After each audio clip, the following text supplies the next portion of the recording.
This is Golf with Jay Delsing. A two-time All-American at UCLA. A participant in nearly 700 PGA Tour events. 7 professional wins to his credit. Over 30 years of professional golf experience. A member of the St. Louis Sports Hall of Fame. This is Golf with Jay Delsing. Golf with Jay Delsing on a Sunday morning here on 101 ESPN. Before you take in your NFL Sunday and you get set, you're sitting at the couch and you're saying, hey, the NFL is on, college football yesterday. Well, you snuggle up to the radio and you get to listen to Golf with Jay Delsing. We're presented by Daugherty Business Solutions. We're coming to you from the Car Shield Studios, and with Jay Delsing, I'm Dan McLaughlin. Hey, Jay, great to be with you. Danny, good morning. It's a Ryder Cup Sunday morning. Oh man, this is great. It's just awesome to be with you. There's so much to get into, from the Ryder Cup to what's happened this weekend to let's go back to last weekend, the Solheim Cup. And for people that don't know, this is the ladies' version of the Ryder Cup. Yeah, absolutely. And what an intense, the word that comes to mind after watching it is just intensity. You know, you saw the good, the bad, the ugly.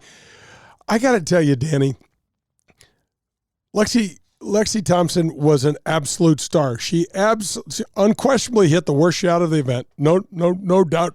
Horrible timing, the whole thing. No one talks about the follow-up shot. That's right. She damn near holed. Which I did to you. We were having lunch this past week. Like, how about that? How about that follow-up shot? I know, it's amazing. But when you start thinking about this thing broke, Danny, exactly the way the Americans wanted it to break. And the entire outcome of the match is hinging on Korda and Saganda coming down the stretch. And look, Nelly Korda's an absolute stud. And if there were anybody in the entire world that I'd want representing me, my country, my family, it's Nelly Korda. And guess what? Sometimes you have to tip your cap to the other guys. I mean, look at what happened, and look at that shot in on 17. And look, God bless her, and it was a great match, and unfortunately, we came out a little short. Look, I'm a hack, but you know I love golf. I may love it even more than Jay Delsing, who played in over 700 PGA Tour events. So I got to ask you, in a general sense, what is it like, from your perspective, watching the Ryder Cup this weekend? Because for me, it's must-see television. It's something I will not move myself away from my sofa. I'm watching the Ryder Cup. It's like watching a Super Bowl for me. I'm just Game 7 of a World Series. I'm going to be watching this event, and that's what I was doing this weekend. What is it like for you? Oh, same. It's the same. It's, there's no prize money. There's no purse. This is all about pride, and this is all about manning up and playing for something bigger than yourself. And you know who wins, Danny? Golf. Golf wins. Look, we wanted the red, white, and blue to win in the Solheim Cup, and they tied. And the Euros, reclaimed the cup because they possessed it. So that's going to have to change, in my opinion. We've got to decide something. I agree with you. Tie. 100%. Come on. 100%. That's like, the old term, kissing your sister is so dumb. But that doesn't even do it justice. It doesn't justify what you feel when you go, well, come on, let's go. Let's draw 2 names out of the hat and have a sudden death. Let's do something, or each side pick a player and let's go play. And let's let this current team decide who wins this current championship or this match. I mean, come on, guys. Well, coming up on the show, Shane Bacon will be our guest, and we'll have a long visit, hopefully, with Shane, if he's got enough time, because this guy does just about everything. He's a national broadcaster. He does podcasts. He's a writer. He's a host that covers the game for a multitude of outlets. So looking forward to visiting with Shane Bacon. Also, our guest will be Adam Betz from Family Golf and Learning Center. And before you eat that microphone, Jay, you wanted to get something out on Shane Bacon. I did. He reminds me a lot of you. This is a guy, he's a world-class national broadcaster, and that's just where it starts. People don't know you like I know you, but you've got so many other things going on. Your charitable organization, it's a force. Oh, yeah, I know. It's only $5-6 million you've raised for special need kids. That's no big deal. And how about all the other things, all the emceeing you do? That's the guy Shane Bacon is. I know he's got a lot of stuff going on, and I can't wait. He's written a children's book I mean, we know that. Right. We also know that he's done some stuff. He was telling me when we were setting this up with some logos, and I'm not even sure what the hell that means. Right. So I can't wait to find out about that. And he's a great guy, and Danny loves the game. I mean, we went out and had a match where Shane and I played Brad Faxon and Mark Loomis out in Pittsburgh when we were doing the Women's Open. We had a blast, and we had 4 guys out there grinding on each other and ribbing each other and chirping, and it was a blast, and he was right in his element. Looking forward to visiting with Shane Bacon. As we like to do, we will go over some of the news of this past week on the PGA Tour, the LPGA, or just golf in general. And one of the things I wanted to get into and hit you with this, because I know you're very close to him, and we did not talk about this prior to coming on the air, but Gary Woodland, he has a brain tumor and had brain surgery. And this past week, Kansas University has named it now the Gary Woodland Golf Complex. I know you're very close to Gary, so what a neat honor that must be for him and for his family. Absolutely. So Gary had the surgery about a little over a week ago. Sent him texts, and just saying, look, don't respond. I'm just telling you, there's so much love, so many prayers, so many good wishes being sent. This is the best guy in the world. There's not a guy on the tour that doesn't love Gary Woodland. And he's a major winner. He's our National Open champion back in Pebble Beach, I think in 2019, and just an all-around great guy. And so, he started texting me back, and I'm like, man, I'm so glad you got through it. And my brother lives right there in Delray and is in the medical kind of field. And so he was giving me some information. I said, my brother Bart and I are talking, and the docs love, the results. They feel like it was really positive. And then he sends me a vid, and it's Gary with a stocking hat on, and indoors, obviously, and it just has him stroking a putt, and it rolls. It's about a 15, 18-footer, and all of a sudden it disappears. Don't tell me he knocked it in. Yeah, and he turns to the camera and says, I still got it. Oh, that's awesome. He sent that to you, huh? Yeah, and I said, gee, how many putts did it take you? And he goes, oh, are you kidding me? That was the first one. So, that's great. Yeah, who the hell knows if that's true, but it's just absolutely fantastic. This is a guy that we've got to get back on tour. He is that popular. He did that thing with Amy Bockerstad over at the Phoenix Open, and just an absolute gem of a human being. The PGA Tour will start their season. This was announced this past week with the Century Tournament of Champions at Kapalua. Now you say, well, what's the big deal? The big deal is it's 5 months after the deadly fires in Hawaii. That'll be January 4th through the 7th. That'll be an emotional event. Maybe not huge players there, but for the PGA Tour, a great way to kick off their season and hopefully raise some funds for a place that needs it. You hit the nail on the head, Danny. What happens when people are in need? Golf comes to the rescue, and they're going to raise money, and it's devastating over there. You've been there. I've been there. It's an absolute paradise. And unfortunately, or fortunately, I guess, depending on where you sit, but the people over there rely on tourism for so much of their livelihood, and so many people are connected to the hotel and the hospitality industry and what have you, and that the fires just wiped out Lahaina and some of these great classic old Hawaiian towns with lots of history. And so, we're getting the PGA Tour in town, and we're going to raise a bunch of money, and it's going to go right there to the communities that need it. And we're also going to have a great championship. So right on. I think it's great stuff. So that's where the PGA Tour will kick off their season next year. Another tour is wrapping up, and you've been there. You have done it. It's been the Buy.com. It's been the Hooters Tour. It's now the Korn Ferry Tour. Last week and this week, it's wrapping up. You talk about pressure. This is his now, I know we're all watching the Ryder Cup, and that's pressure, but those guys are worth probably a combined $5 billion. Yeah, right. So these guys that are on the Korn Ferry, man, every putt is about their livelihood, getting a PGA Tour card, and you talk about pressure. Like I said, you've been there and done it. This is pressure-packed. Well, it's 1 week. It's 1 week now. The top 75 are playing in this last event, and they're going down to they give out, what is it, 25 cards. 25 cards out of here. So, whew, man, it's You've been there, though, to where you had to make, what, like a 10-footer to earn your card? It was a little short. Next year, it'll probably be 15. 20. Yeah.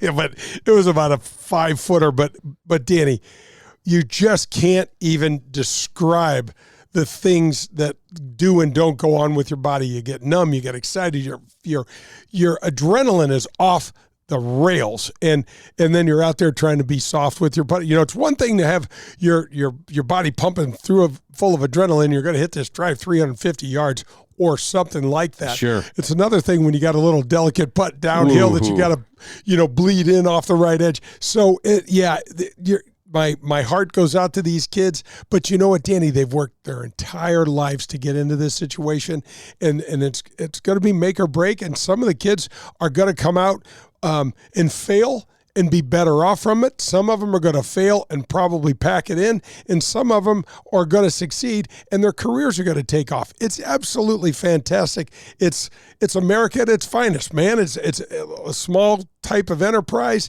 in commercialism, and let's go. Looking forward to our visit with Shane Bacon, again, a national broadcaster, podcaster. He's also written children's books. I'm sure we're going to get into that. He's been a caddy, played at the University of Arizona, so he's run the gamut. When you're talking about the game of golf, he's coming up. Also, Adam Betz from Family Golf and Learning Center, but we're excited to tip our cap because CarShield, People's Bank, and Maggie O's has joined Golf with Jay Delsing. How about that? First of all, I want to thank Colin Burton, the Dean Team Volkswagen of Kirkwood, 314-966-0303. Any sort of vehicle, Colin's your guy. He's taking care of me, my daughter, Joe, my buddy, Pearlie. He's your guy. But listen to the names that you just listed. Maggie O's. Now, Eddie McVeigh, we grew up together in Glasgow Village. The McVeighs and the Delsing families go way, way back. Eddie is the youngest of 11, and he is owning one of the most iconic bars, and the official 19th hole of the Golf with Jay Delsing show. Couldn't be more excited. CarShield, we just went out and played with Mark and his team, and those guys, I mean, just great people supporting the community. He said to us, listen, we'd love to be involved with the show. This is not more as much about an ROI as this is more about supporting community stuff that we love. We looked at each other like, this really? guy's unbelievable, yeah. I know, really. I mean, is that too good to be true? And then Jason Rantham and those guys, Kyle and Tom, the guys at People's National Bank, we played a little golf. It's kind of a tough gig, Danny. We got to go out and play golf with these guys. But they're chasing my ball. Yours is right down the center of the hell, fairway. they were looking for my ball too. And Jason Rantham is a great guy, an Iowa basketball player, loves the game of golf and supports the community. And that bank is, when you have the golden rule as the cornerstone of what your bank or business is founded off of, what else do we need to know? But anyway, I could talk about these guys, but I appreciate you guys, and also appreciate Dean Team Volkswagen of Kirkwood for the tip of the cap. 314-966-0303. That's Colin's number. Give him a call. I know this is your show. Can I tip my cap, though, too? Let's go. Last night, I had the privilege at the Sheraton to MC Champ Assistance Dogs, and that is an amazing organization, and I want to give them some love and a shout out here on this Sunday morning because they are doing so much for special needs kids and wounded warriors that come home, especially those men and women that serve our country, and those dogs are just incredible for the human kindness that we all need and need to share, but they do it through dogs and what they do to propel the emotions of young children to come out. It's just, what I saw last night was nothing short of a miracle, and so that's Champ Assistance Dogs, and thanks for letting me MC your event. There's another thing that you do, and these dogs are game changers for yes, people. They are. It's amazing what they do. I've been involved with Faraday and the Troops First, and Jim Sowers at Marcone has purchased a few dogs. And Danny, I have met some of the fallen heroes that talk about how significant these dogs are in their life, and there's not dry eye in the house. And then for special needs kids, and how somehow that interaction brings it. It's wonderful. It's a great thing. That's our tip of the cap. So we got lots of caps, we got lots of tipping, and we're going to keep on going. And I'm sure we're going to talk about logos on caps too with Shane Bacon. He's coming up next. We're coming to you from the CarShield Studios. This is Golf with Jay Delsing, and we're presented by Daugherty Business Solutions. Daugherty Business Solutions has been enhancing the business of our customers for the last 37 years. How do we do it? Through our expertise in technology, better use of data and analytics, artificial intelligence, and machine learning. We roll up our sleeves and collaborate. We build applications and effectively communicate with our partner clients to bring their goals and objectives to the finish line. Our award-winning Access Point program is a community game changer. With nearly 100 students in the program, mostly young African-American females are making between $55,000 and $60,000 per year right out of high school. That's right, $55,000 to $60,000 a year right after high school graduation. That's when they begin their training. CEO Ron Daugherty believes the talent is equally distributed, but access to that opportunity is not. So here's Access Point, providing more and more opportunity for those in and around our community. It's Daugherty Business Solutions.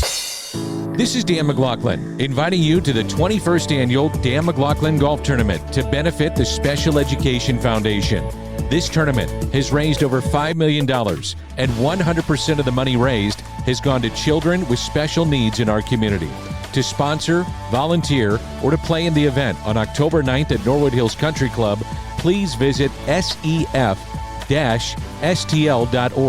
I'll see you on October 9th at Norwood Hills Country Club. If you're in the market for a new or used vehicle, any make or model, then you need to visit the Dean Team Volkswagen of Kirkwood. They are the official vehicle provider of the Golf with Jay Delsing show. My daughter and I both drive vehicles supplied by Colin and the Dean Team Volkswagen of Kirkwood. And the reason we have them is because we know we can trust them. They made the car buying experience painless and very easy. Their customer service is second to none. They provided my daughter with a loaner car when her Passat needed repairs. Every single step of the car buying experience was taken care of for us. You can reach Colin at 314-966-0303, and he will answer all of your questions and put your mind at ease. The Dean Team Volkswagen of Kirkwood has new or pre-owned vehicles to be purchased or leased, whichever you prefer. Once you visit the Dean Team Volkswagen on Manchester and Kirkwood, you'll become a customer for life because they'll treat you like family. The Dean Team Volkswagen of Kirkwood, the official vehicle provider of the Golf with Jay Delsing show. You're listening to Golf with Jay Delsing. To connect with Jay, log on to jdelsinggolf.com. You'll see the latest in equipment, find the latest innovations in golf, and get tips from a PGA professional. That's jdelsinggolf.com. I'd like to welcome I Promise to the Golf with Jay Delsing show. What is I Promise, you ask? It's a St. Louis-based company with the most clinically backed eye health performance supplement brand with over 20 years of eye health expertise and nutrition science. It's all natural, and their cutting-edge science and technology has helped I Promise forge many exciting new golf partnerships, like with the PGA of America, the Titleist Performance Institute, the Ledbetter Academy, and many more. Perhaps the most exciting component for me is that all of this new improvement is measurable. I can tell you that in my case, my initial score was around 0.25, and after taking the I Promise product for 2+ months, my score soared to almost 0.60. It had more than doubled. I can now read the greens better because I'm not really dealing with as much glare and trying to manage that, and I squint much less when I'm playing golf. And you don't have to take it from me. Check out what Padraig Harrington has to say about this product. He is playing some of the best golf of his career in his early 50s, and he swears I Promise has helped improve his short game. Check out I Promise. That's I Promise, the company helping us to see better, play better, and live better. Visit them at ipromise.com.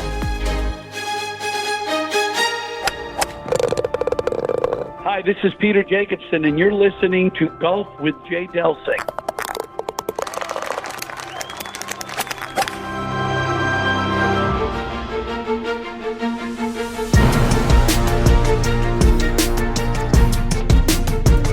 He's been a caddy, he's a businessman, a podcast, an author.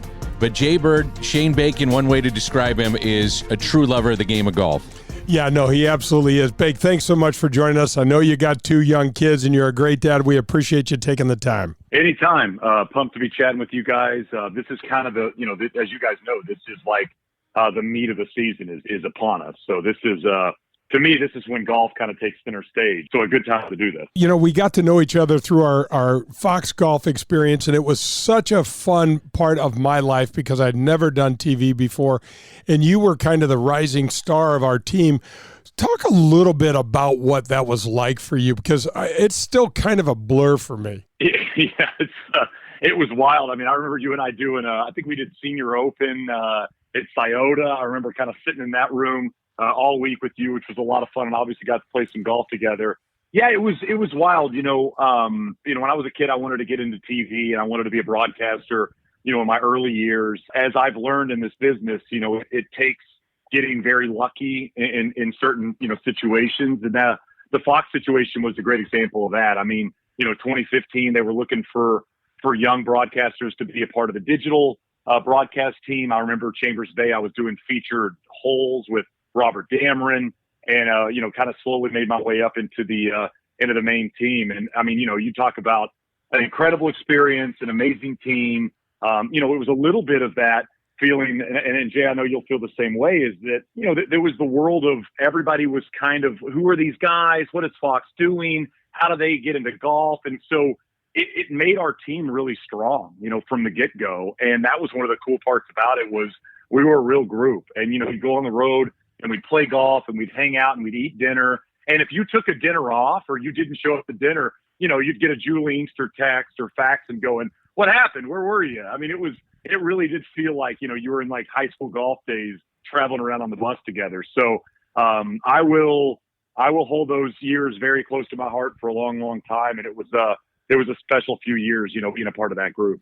Bake, just listening to you, and I concur with everything you say, just listening to you, the amount of passion that you have for life and the game just drips out of it. Tell everybody a little bit about how you fell in love with the game and the U of A days and things like that. Yeah, I mean, I was a little late to golf in terms of, a lot of people you meet in the business, just because I was a baseball player and played basketball and did all that. And so my dad was a golfer, and he pushed me and pushed me and pushed me. And I finally started to get into it when I was probably 13, 14 years old, and started to show a little bit of promise, and played well in some national golf tournaments. And so it was kind of that time where I realized I probably needed to focus on golf over some of the other sports. And so, that was really where the passion kind of started. I mean, I'm of the era that got to grow up with Tiger, and I mean, I was a left-handed golfer. So, I was a Phil guy, and, you're always rooting for Phil to finally get the major win. And obviously you have this figure next to him that was doing stuff in golf that had never been done before. But yeah, I mean, I went to University of Arizona, and then I tried to play pro golf for a couple of years. I worked outside service at True North, caddied at St. Andrews in the middle of that. And then once I realized golf in terms of playing wasn't going to be my future, I kind of went back to what I was doing in college and beyond. And that was, I was a writer. And so, it was kind of the 06, 07, 08 years where blogs were starting to blow up. I was, reaching out to anybody and everybody that would let me write for them. I remember I was writing major championship previews for Deadspin, and Deadspin was in its infancy. And, I just slowly kind of made my way through that world, and eventually, landed a full-time job writing about golf. And from there, kind of made my way into the TV side of things as well. And yeah, it's wild to kind of look back on it, because it really was the Wild West of the internet. Nobody really knew what they were doing, but we were all trying to do something. And I just so happened to land in a really good spot in terms of golf during those years. I love that. You were grinding, and now you're very, very successful on many, many different ventures in the game of golf. I'm curious, with your podcast, you've had great guests on.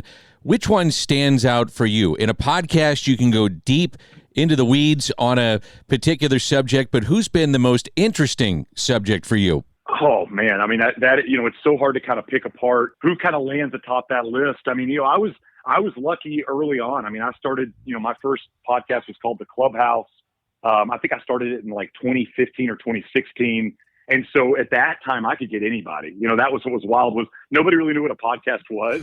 So, you could hit up anybody and they'd say yes. So I remember getting Bryson when he was still an amateur. I think he just won the U.S. Amateur. And obviously, Bryson, is a needle mover, either one way or the other. But I remember talking to him during those days, and was really impressed with just the way he talked about golf. So, Bryson's up there. Anytime I got Julie on, I think Julie Inkster's the coolest person in the world. Maybe the coolest person I've ever met. So agree, Bake. She's a doll. So awesome. I mean, anytime you got Julie on, I got to chat with Phil as one of my last episodes. And then, in terms of the media ones, I'd have Joe Buck on a couple times a year. We still do a podcast every now and again. And then Scott Van Pelt and I, going back to probably 2015, do a Masters preview pod every year. And now it's become a bit of our tradition. So, there's so many to pick from. It's such a cool medium still, even though obviously, there's a million podcasts out there now. It's still such a cool medium because you can take it in so many different directions. And that's something I've transitioned to do with Get a Grip was, it used to be very much an interview medium. And now, we have different topics and I'll have different people on to dive deep into, we did a all Flushers episode a few weeks ago. I'm doing an episode, for next week with Claire Rogers where we're going to do, 5 things we change in golf. So, there's just a lot of different ways to make it or try to make it unique now that there's so many. But yeah, those early days of the podcast, it was a lot of fun to say, hey, Brooks, will you come on? And he's like, yeah, sure. You go, I can't believe I'm getting Brooks. I'll say this. It was like maybe the first year of the clubhouse. And I DM'd Rory. Rory was hurt. And I DM'd Rory on Twitter and I said, hey, will you come on the podcast? And he wrote back and said, yeah, I'm not doing anything else. And he told me on the podcast when he was going to return from injury. And I remember watching ESPN later that day, and the scroll at the bottom was Rory McIlroy tells the clubhouse with Shane Bacon. You're like, wait a minute. This podcast is on the bottom line of, it's a silly, side deal, and you don't think anybody's paying attention to it. And then all of a sudden it makes a slight amount of news. It was a lot of fun. Obviously, in those days you're taking pictures and sending it to your family and stuff like that. A lot of fun. Bake, is it interesting to you that Bryson gets so vilified? I totally concur with everything you say. He's completely interesting, got an absolutely unusual and unique way of approaching the game and scientific stuff that he does. But I just don't get why people don't like him.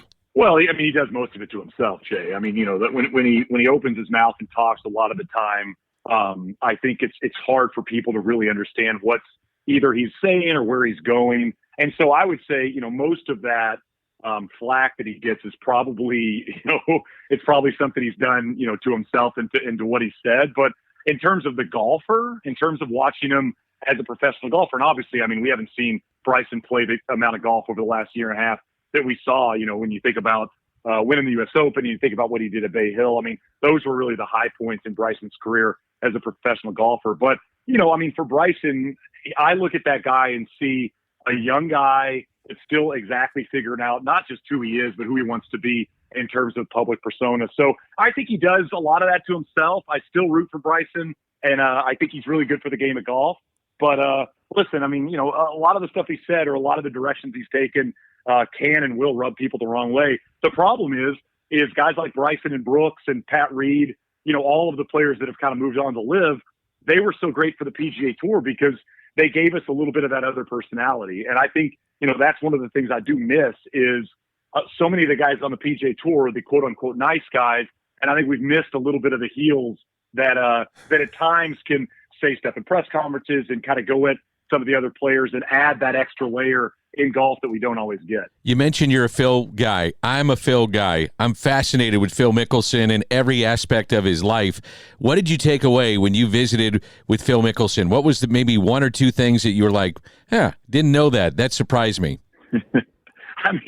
Just like you guys have been around Phil plenty. His level of intelligence is so high, and just the stuff he remembers and says, I like to do, especially when I interview somebody like Phil Mickelson, I like to dive deep into some historical stuff that maybe doesn't always get brought up. I'm not going to bring up, David Toms in Atlanta. I'm probably not going to bring up 04, but I'd like to get into the weeds on some stuff that maybe happened early in his career and the retention from Phil Mickelson. We all of us golfers are crazy people that remember everything and remember every shot we hit, but Phil's ability to kind of go directly back to those moments really surprised me and was very impressive. And, for a guy that's had a career of, 40 years of basically being in the spotlight, the fact that he could remember, a third place finish in 95 or, how he did in 99 was quite impressive to me. Well, Bake, you talk about, U of A, and I was playing in the Tucson Open when Phil came down from Scottsdale and whipped our asses, and nobody was all too delighted about that. But you watch this guy's longevity, the amount of game that he still has. Look at what he did at the back nine at the Masters just a month or so ago. I mean, it's incredible, but talking about putting your foot in your mouth and some of the other complexities that come along with his personality, he's a walking, talking quote machine. Oh, I mean, and lightning rod. And I mean, he always has been, I think he was so popular in this sport, and he was just one of those two figures for so long that, that just carried him along for forever. And now, obviously with the changes in what he's doing and where he's playing, the last year and a half, 2 years have probably been a lot on Phil Mickelson and just getting back to golf. I mean, I went back and watched, his press conference after that Sunday at Augusta National, and I felt a lot of gratitude. I mean, you heard him talk about it, how happy he was. It felt like a week where he didn't have to answer all those questions that he typically has to answer now every time he sits down in front of a microphone. And the fact that he could just go out and play golf at his favorite golf course, at his favorite golf tournament, and when he's had so much success at, it just looked like a guy that had finally taken a breath, for the first time in a couple of years. And again, I mean, going back to, me being a kid, I remember where I was when he won in 2004. I was at my aunt's house for Easter, and we're watching on, a TV that's probably the size of most iPads now, and the Leaf and all that stuff that had happened. It's hard to take that away, even as an adult, because that's the way you feel about somebody when you were growing up in your formative years. Generally speaking, in all the people that you have the chance to visit with, what is their feeling of LIV and these guys jumping? What do you think the general feeling is about what's happening in golf? Yeah, I mean, I think last year, you saw a lot of people that were extremely emotional about what was going on. This year, it feels like things have settled down a bit. And while there are still lightning rods on LIV and there's still people on the PGA Tour, taking some shots, it feels like people are almost content at where everybody is. And so it seemed like it's kind of calmed down a bit, at least from where I'm sitting. The interesting thing for me, and the thing I continue to talk about, is the simple golf that is LIV. And, obviously it's on network TV now and you can watch it at your house, but who is watching it and who's paying attention to those events week to week? Because, for me, I talk about this a lot. I have 24 hours a day, right? I've got 2 young kids. I've got jobs. I want to still play golf. You maybe want to go work out or go for a run. How much time do you have a day to dedicate to sitting in front of a TV and watching sport? And are you going to take hours away from other stuff and give that to LIV? And right now, I'm not going to do that. And so, again, I think when you look at the product in terms of the golf, they're still trying to figure out how to get people interested in that. But in terms of the way we look at it and talk about it, it sure seemed like things had settled down a bit. And even some of the people that were really fired up about LIV last year, it seems like, we're just we kind of understand this is where people are right now. Shane Bacon is our guest. A lot of fun with him. More to come. You're listening to Golf with Jay Delsing. We're presented by Doherty Business Solutions. Some of the things I want to get into is Shane coming up. The Netflix series, Full Swing. Also, yes, he is an author of children's books. Jay Delsing, Dan McLaughlin, 101 ESPN. Did you know that Marcone is the largest distributor of General Electric appliance parts in North America? That's right, Marcone does that. Did you know that their worldwide headquarters are located right here in St. Louis? Well, if you didn't know that then, you'll know it now, because CEO Jim Sowers is a philanthropic force in our community. Besides the most recent Marcone Military and First Responders viewing deck at the Ascension Charity Classic, which, by the way, was a huge hit here and has been copied at other PGA Tour and PGA Tour Champions events, Marcone has purchased and donated many vital service dogs for our wounded military heroes, which help them transition back into society after sustaining catastrophic battlefield injuries. Jim and Marcone also support the Backstoppers, the police and the firefighters, the local naval organizations, and many, many more. Marcone, the company that calls St. Louis home, that always strives to improve and enhance our community in so many different ways. That's Marcone. For the best in Italian cuisine in St. Louis, look no further than Paul Manno's, located in Chesterfield. It's traditional Italian cooking, and their best ingredient It's their tradition. It's cooking like Paul's grandmother used to make and like his mother still prepares today. There are no corners cut at Paul Manos. From greeting you at the door to the pasta you'll share with your family, Paul Manos is committed to bringing you their very best anytime you share a meal at their place. It's Paul Manos, located in Chesterfield. I want to thank the Gateway section of the PGA again for supporting the Golf with Jay Delsing show. This is their third year of support. Over 300 men and women in our area supporting golf and making our golf experiences so much better. Through PGA Reach, PGA Hope, the Junior League, and the list goes on and on. These are just examples of programs and charitable aspects, different opportunities that our section supports and enhances in our community. Whether it's a driving range somewhere, your country club, or whatever it is, and it has to do with golf, our section and their members will have their hands in it and involved in it. Our professionals are there making the game better for everyone. We want to thank the Gateway section of St. Louis. Hi, this is Adam Betz from Family Golf and Learning Center. At FGLC here in Kirkwood, we feature a double-decker driving range, 2 large grass tees with Tahoma Bermuda grass. You want to work on your short game? We have a short game area too, which features a 20,000 square foot green, 3 bunkers, and Zoysia surrounds. Also at Family Golf and Learning Center, don't forget about our 9-hole par 3 course, the indoor TrackMan simulators, and our performance center. If you're looking for the best golf instruction, regardless of skill, we can help. Find out more at familygolfonline.com. That's familygolfonline.com. Family Golf and Learning Center. We make St. Louis better at golf.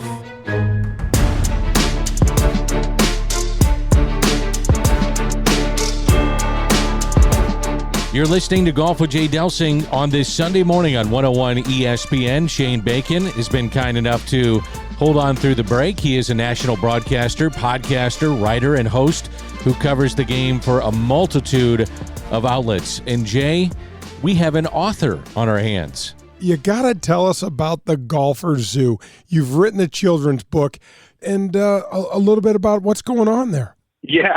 So, I mean, Jay, you know this very well. When you're in the golf world, you get golf stuff sent to you. I mean, my last name is Bacon. My mom used to get so much bacon stuff sent to her on holidays that she had to tell people, stop sending me pigs, stop sending me bacon, memorabilia or whatever. So when you're in the golf space, you get golf stuff. And when we had Henry, my first son, who turns 4 soon, when we had Henry, we get golf stuff sent to us from friends and family members. And I was shocked at how few children's golf books there were out there. And so, I had an idea of maybe getting into that space at some point. And it was actually, Jay, somebody we worked with very closely, and a good buddy of mine, Joel Klatt, who I was asking Joel one day, he has 3 sons. I said, what is your process for taking the kids out to the golf course? And he said, I do 1 hole of golf and 1 hole of fun. And so he says he'll play 1 hole with the boys, and they'll play golf, and they'll putt it out, and they'll try to do whatever they do in terms of scoring. And the next hole is whatever they want to do. So play in the bunker, throw rocks in the lake. And he kept bringing up the animals. He kept saying, go look at the turtles and look at the fish. And so the idea really stemmed from that. Was when you think about a golf course, we think about, holes and layouts and designers and scoring, and kids could look at it and really think about it as a zoo, because every golf course has a lot of animals on it and unique animals depending on where you live. And so really that's where the idea came from. So it was a little bit of Joel Klatt and it was a little bit of Henry Bacon that went into to the idea of it. And then, I teamed up with an awesome group at Pac 9 Press, and we found this incredible illustrator. And it's been really cool to see it go from, an idea to maybe I'll do this, to actually putting pen to paper and then seeing it kind of come together in a form of a book. It's been a special project, and I'm really proud of it. And it'll be something that, will be on my son and daughter's shelves for as long as they want it to be on there, because, they're a big part of why we wrote it. Oh, that's awesome. Absolutely, Bacon. I've got that sent down to, so I've got a grandson who's 1 and a granddaughter that's 3. And so they've got that book down in Alabama. And I just spent some time with him. And you know what's interesting? And I love Joel Klatt's a great human being and a good dad. When you take your kids, multiple children, out to play, and Danny's got 4 children as well. He knows this well. You get the widest variety of questions and inquisitive things, and they're like, Dad, what kind of tree is that? And did you see that squirrel? And that bird almost hit you. And I'm by like, the way, they're smarter than we are on all these things. Oh, there's no question. Absolutely, they are. Absolutely. I mean, my son today, he's almost 4. He turns 4 in a month. If I say the wrong animal in passing, we drive by something, he'll correct me. And you know how they have that little attitude when they correct you, like you're an idiot? Oh, yeah. You get a lot of that, too. Wait till they get older. Not a squirrel. And you're like, sorry, man, I wouldn't even love looking at the road. You're a wide-ranging guy in the game of golf, but you caddied in Scotland. You caddied on the LPGA Tour. Can you tell us a little bit about that experience and what that was like for you in both those places? Yeah, it was a really cool experience, Dan. Like to go over there and get. I'm looking at a picture I have on my wall from St. Andrews that I bought when I lived over there. My buddy and I, my buddy Will Freilich, and we actually did a podcast on this. If you're ever interested in listening to it, it's probably a 2-hour podcast. I think it's on the old Clubhouse feed, but we talked about our whole experience there. But we lived in a house together in college in Tucson for 3 years. Will's dad bought it, and we would sit on the roof and drink beer. That's what we did. We'd go up there and drink beer at night, and we'd listen to country music. And we started to come up with this idea. He caddied at Estancia in Scottsdale when he was in high school, and he had a friend that was a Scottish caddy that would come over in season. And he said, we should go caddy in Scotland, is what Will said, and we were drinking beer. Well, the beer drinking idea on the roof continued to come up every time we'd sit up there. And at one point he reached out to his caddy buddy and said, if we get done with college in May and we come over there for a season, could we caddy? And he said, heck yeah, you could. And so we literally got done with college. Will flew over the day before I did from Phoenix. I was back in Texas at my parents' house.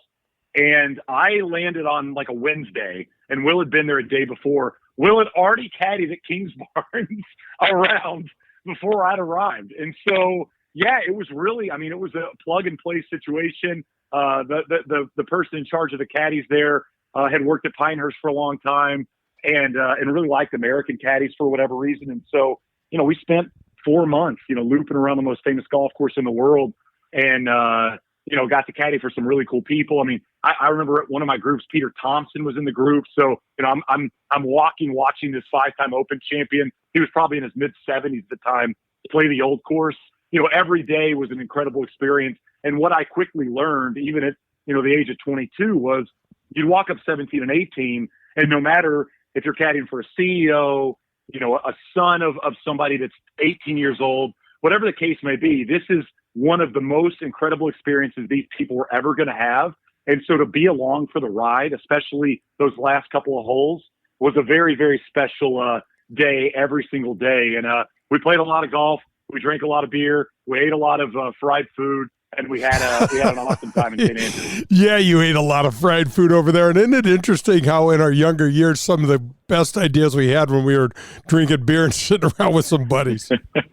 You wake up in the morning and you say, wait a minute, did we really think about doing this? I don't know if that's a good idea. We're living in St. Andrews. We're renting a room from this lovely Scottish lady that charged us, I think it was 40 pounds a week. And it would be 5 extra pounds if she did our laundry. And so you talk about, those experiences of your 20s versus, your 30s and your 40s and your 50s. We were truly flying by the seat of our pants. We were sleeping wherever they'd have us. And it was, you're looking back on that, I'm so glad we did it. Have you ever tried to get Tiger Woods on a podcast or just a quick interview? He's so protective of his image. The people around him are so protective. Have you ever tried to get to him in some form or fashion? Yeah, I was lucky to be the on-course reporter for the first match, between Tiger and Phil. And so there was a time then where I probably could have got him on the podcast, but, I was so kind of ingrained in the work there. I know, again, at the time, there weren't a whole bunch of podcasts around when that first match popped up. And so they were kind of shopping those guys around to kind of create a lot more interest. But, I was in that group, so I was doing a lot of work and we were doing a lot of prep for it. So I think that was probably the best opportunity I would have had. I've got this really good idea for a Tiger podcast that I pretty much already laid out. So at some point in my life, I hope it happens. But I mean, you talk about, the guy you want the most and the conversation you want to have. And if he's willing to have that conversation, it would be a very special one to have. But, I mean, Tiger's got a million things going on. You talk about a hustler. I mean, even outside of the golf, his business and charity and all that stuff going, he's a pretty busy dude. It's interesting, Bake, because we had David Faraday on the show not long ago, and we talked so much about Tiger because we just love him. What we watched at Augusta was painful for all of us. And one of the things that Faraday said was that if he had any advice for Tiger is that he would have made himself more available. He would have put himself out there just a little more, especially in those earlier years. Yeah, I mean, he was so guarded. And you see this a lot with young athletes. I mean, I think it takes a bit of years to really understand that the media is not 100% against you. I think when you come in, especially when you're really hot, and obviously there were some interviews that Tiger didn't love early in his career, and that was part of the reason that he went a little bit cold on the media. But yeah, I mean, I think looking back, it's easy to say, I wish he'd be more available, or I wish he would have given people more time. But you're also talking about Tiger Woods being in his prime, probably a top 5 most famous person on the planet, not just athlete, but human being. I mean, you're talking, he was MJ level and LeBron level and Federer level. And, now you're talking like Messi and people like that. So I would understand, keeping people at arm's length and understanding that the only thing that could happen from an interview is you saying something bad. Because again, that happened, early in his life. And when that hits you, it makes you less interested in maybe giving people that look into who you are and what you're about. And then on the flip side, you think about some of these modern athletes, and especially in our sport, Rory McIlroy is incredibly honest in every interview.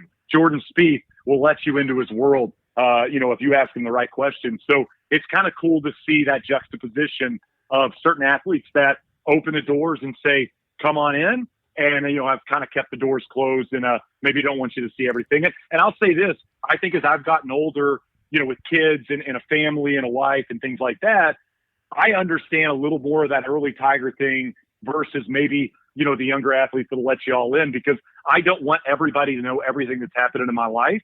And so, you kind of see both sides a little bit as you age, I think. So you caddied in Scotland, but also on the LPGA Tour. Tell us a little bit about that experience, and then covering the PGA Tour. You have great perspective on what the LPGA Tour is like and some of the differences. So, again, what was the experience like, and then maybe some of the comparisons between the two tours? Yeah, I mean, if you ever go out and watch an LPGA event, or you get a chance to kind of see those players up close and personal. I mean, I had a couple of friends. I had a friend of mine, the late Erica Blasberg, asked me to loop for her. I think my first event was in Phoenix. It was at Papago, and she hadn't been playing great, and she just wanted a friend on the bag. And so I'd obviously never caddied in a place like that. I mean, in terms of a professional environment, and it was enlightening, not just in terms of seeing those players play and how good they are, but also understanding the world of the caddy. Understanding how good professional caddies are, how much work goes into it, how much time they put in day to day. Stepping off hole locations for the next day, and never understanding that was a thing from a caddy. And Sunday is actually the easiest day to caddy because you're not looking ahead. There were a lot of things I learned, in the few events I got to caddy. And then one of my other friends, Irene Cho, reached out after Erica passed away and said, Eric always loved you on the bag. I haven't been playing great. Do you have any interest in helping me out? And so, I would do it and write articles about it. And I remember our first event. I think my first event with Irene was at Pumpkin Ridge, and she shot something silly on the back on Sunday, like 32, and maybe birdied 3 of her last 4 holes. And you talk about a cool drive home is being on the back for somebody that has a great Sunday and leapfrogs about 20 players and gets close to a top 10. It's a really hard job. It's way more complicated than anybody at home understands it to be. But at the same time, it's very fulfilling when the week goes your way, because you really do feel like you're a part of that team, and you were relatively integral. I will say, one of my first events I ever caddied for Erica at, I at one point added a number instead of subtracting it. So I gave her it was like 185, and she's standing over it, and I'm looking at my book, and I went, oh my goodness. And she was about to pull the trigger, and I said, Erica, and she stepped off, and I did the thing where I had her come over like I'm looking at the book, and I went, Yeah, I added that. Not it's actually an 8-iron, not a 4-iron. So Oh, no. I was just sitting over there going, please make par, please make par, please make par. And she made par on the hole, and then you feel less like an idiot. But yeah, I mean, it's a lot of work that goes into caddying, and my respect level for that job after doing it a few times, went up 5,000%. Being a caddy for a professional in an event in an entirely different animal. You speak when you're spoken to. You have to know your player, when to shut up, when to give him a hug, when to kick. There's a lot, as you said, going on out there. You're kind of part-time coach. You're kind of part-time therapist. You're part-time, course layout person. I mean, there's so many little jobs that go into it. And then, you don't even bring up bad weather where, your job is to keep everything else dry except yourself. It is just it's a crazy job, and there's so many things going on. And yeah, I mean, I remember there was a time where I did something as silly as pull the putter out. I think it was Erica was chipping, short of the green, pretty standard up the hill chip, and I pulled the putter out, took the cover off. She chipped it to like 3 feet and kind of slammed the club in the bag. And I was like, well, that wasn't that bad of a shot. I don't know why she's upset. Well, it's because I pulled the putter out. And she said to me after, that showed me you didn't think I could make this. And so you learn so many little things like that where, if there's water left, you don't say, hey, there's water left. You say, let's keep this a little right. You're trying to always talk in positives and avoid any of the negative. And what's funny about that is when you have a caddy, maybe it's a club caddy or, you're at a resort and you have a caddy and you hear those little negative comments, they almost come out stronger because you're so ingrained in to not do that. And so, yeah, it's a wild job. And I give a ton of respect and credit to anybody that does that for a living because it is hard. They are long days. That bag is heavy. Your feet hurt by the end of it. And not to mention how your brain feels. Bake, I caddied for Corey Pavin's longtime caddy, Eric Schwartz, broke his ankle or something, and he couldn't find a caddy out in San Diego. And Pavin calls me, and my first question was, why the hell are you playing in San Diego? You can't win. That golf course doesn't fit you at all. So anyway, I said, of course, I'll come out there. So I'm carrying the bag. And to your point about the pitching and the chipping and things, I'm putting myself in this situation, this bunker shot, this little pitch shot over the bunker, whatever. Well, Pavin is in such a different league that after about 4 holes, because we didn't hit any greens, I stopped even thinking about the putter because I'm like, well, this is really, really makeable, because he was so locked in and I was not at the beginning. Well, the stress of caddying, I felt plenty of stress playing, tournament golf and then, now even still playing amateur golf. I feel that pressure and the stress of competitive golf out there. But Jay, the stress of caddying where you can do all you can to help your player out, but they're hitting the golf shot. There are so many times where I remember, we'd be short-sighted in a bunker or, you'd have this, you'd hit an errant tee shot and have to hit a 40-yard cut with a 4-iron around trees. And in my mind, all I'm thinking is, let's just not mess this up and let's get it around the hole. And then they pull the shot off and it's like, oh yeah, they're professional golfers. Like they can hit all of these shots, but you have no, really at the end of the day, there's nothing you can really do to help them actually execute, but they're so good at golf that execution is what they do for a living. And so the stress, I think, of caddying for me, slowly waned because I understood that, most of the time they're going to hit a good shot. It's almost rare that they're not going to pull the golf shot off. Shane, stay with us. Shane Bacon is our guest. This is Golf with Jay Delsing. Lots more to get into, including the Netflix series, which was on the PGA Tour called Full Swing. We'll get into that in just a moment. This is Golf with Jay Delsing, presented by Daugherty Business Solutions.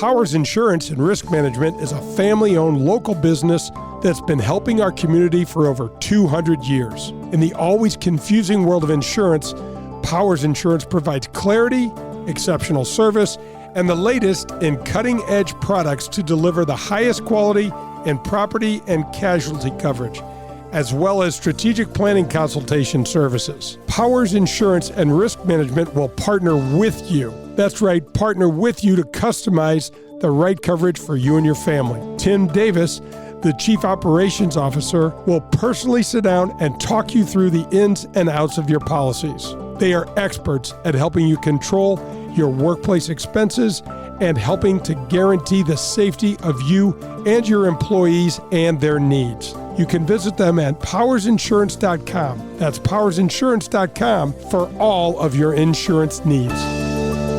Hey, St. Louis, Eddie McVeigh here from Maggie O'Brien's. When you head downtown for a concert or Cards or Blues game, and now for the St. Louis City soccer game, please come see us at Maggie O'Brien's before and after your event. Take our shuttle to and from, or stay in-house and watch your favorite team on our multiple high-def TVs. We look forward to seeing you soon at one of our 2 locations in Sunset Hills on South Lindbergh or downtown at the corner of Market and 20th Street. Union Station is next to us. Do you remember the golden rule? I'm sure you do, but just in case, it goes like this. Treat people the way that you'd like to be treated. At People's National Bank, that one statement is the cornerstone of what this bank is all about. Locally owned, with 23 locations in Southern Illinois and the metropolitan St. Louis area, People's National Bank parlays a robust menu of commercial or personal banking services you could possibly need with a friendly yet hardworking Midwestern attitude. Maybe you just want to do business with a bank whose entire team lives in the same neighborhoods as we do. If you're like me and doing business with someone you trust is important to you, then People's National Bank is the bank for you. Jason Rantham, local president, is here for you to call, and he'll answer any questions you may have. His personal cell is 314-974-2243. You can also find us online at peoplesnationalbank.com. People's National Bank is here for all of your banking needs. This is Adam Betz from Family Golf and Learning Center located in Kirkwood. Our motto is play your best golf. We have the best instruction for every skill level. 2 female instructors along with our 8 PGA instructors. We're there for the kids and the adults who are starting to play and trying to refine their game. Family Golf and Learning Center features a double-decker driving range, grass tees, and a short game area, along with indoor simulators and a performance center. That's not all. Don't forget about our back 9 bar and grill. Find out how we can help you and your family.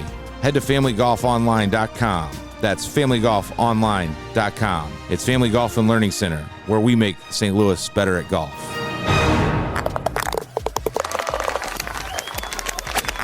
Hello, friends. This is Jim Nance, and you are listening to Golf with my friend Jay Delsing.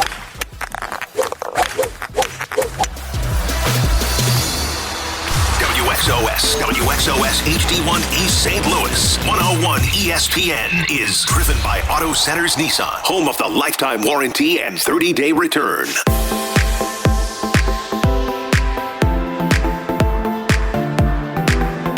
Shane Bacon has been great with his time with us here this morning. Welcome back. This is Golf with Jay Delsing, heard every Sunday on 101 ESPN. Shane is a national broadcaster, podcaster, writer, and host who covers the game for many, many outlets. That's Jay Delsing. I'm Dan McLaughlin. Shane, let's jump right back into it. After what I just said, your resume, which covers the gamut in golf, what did you think about Full Swing? And what did you think about the Netflix series?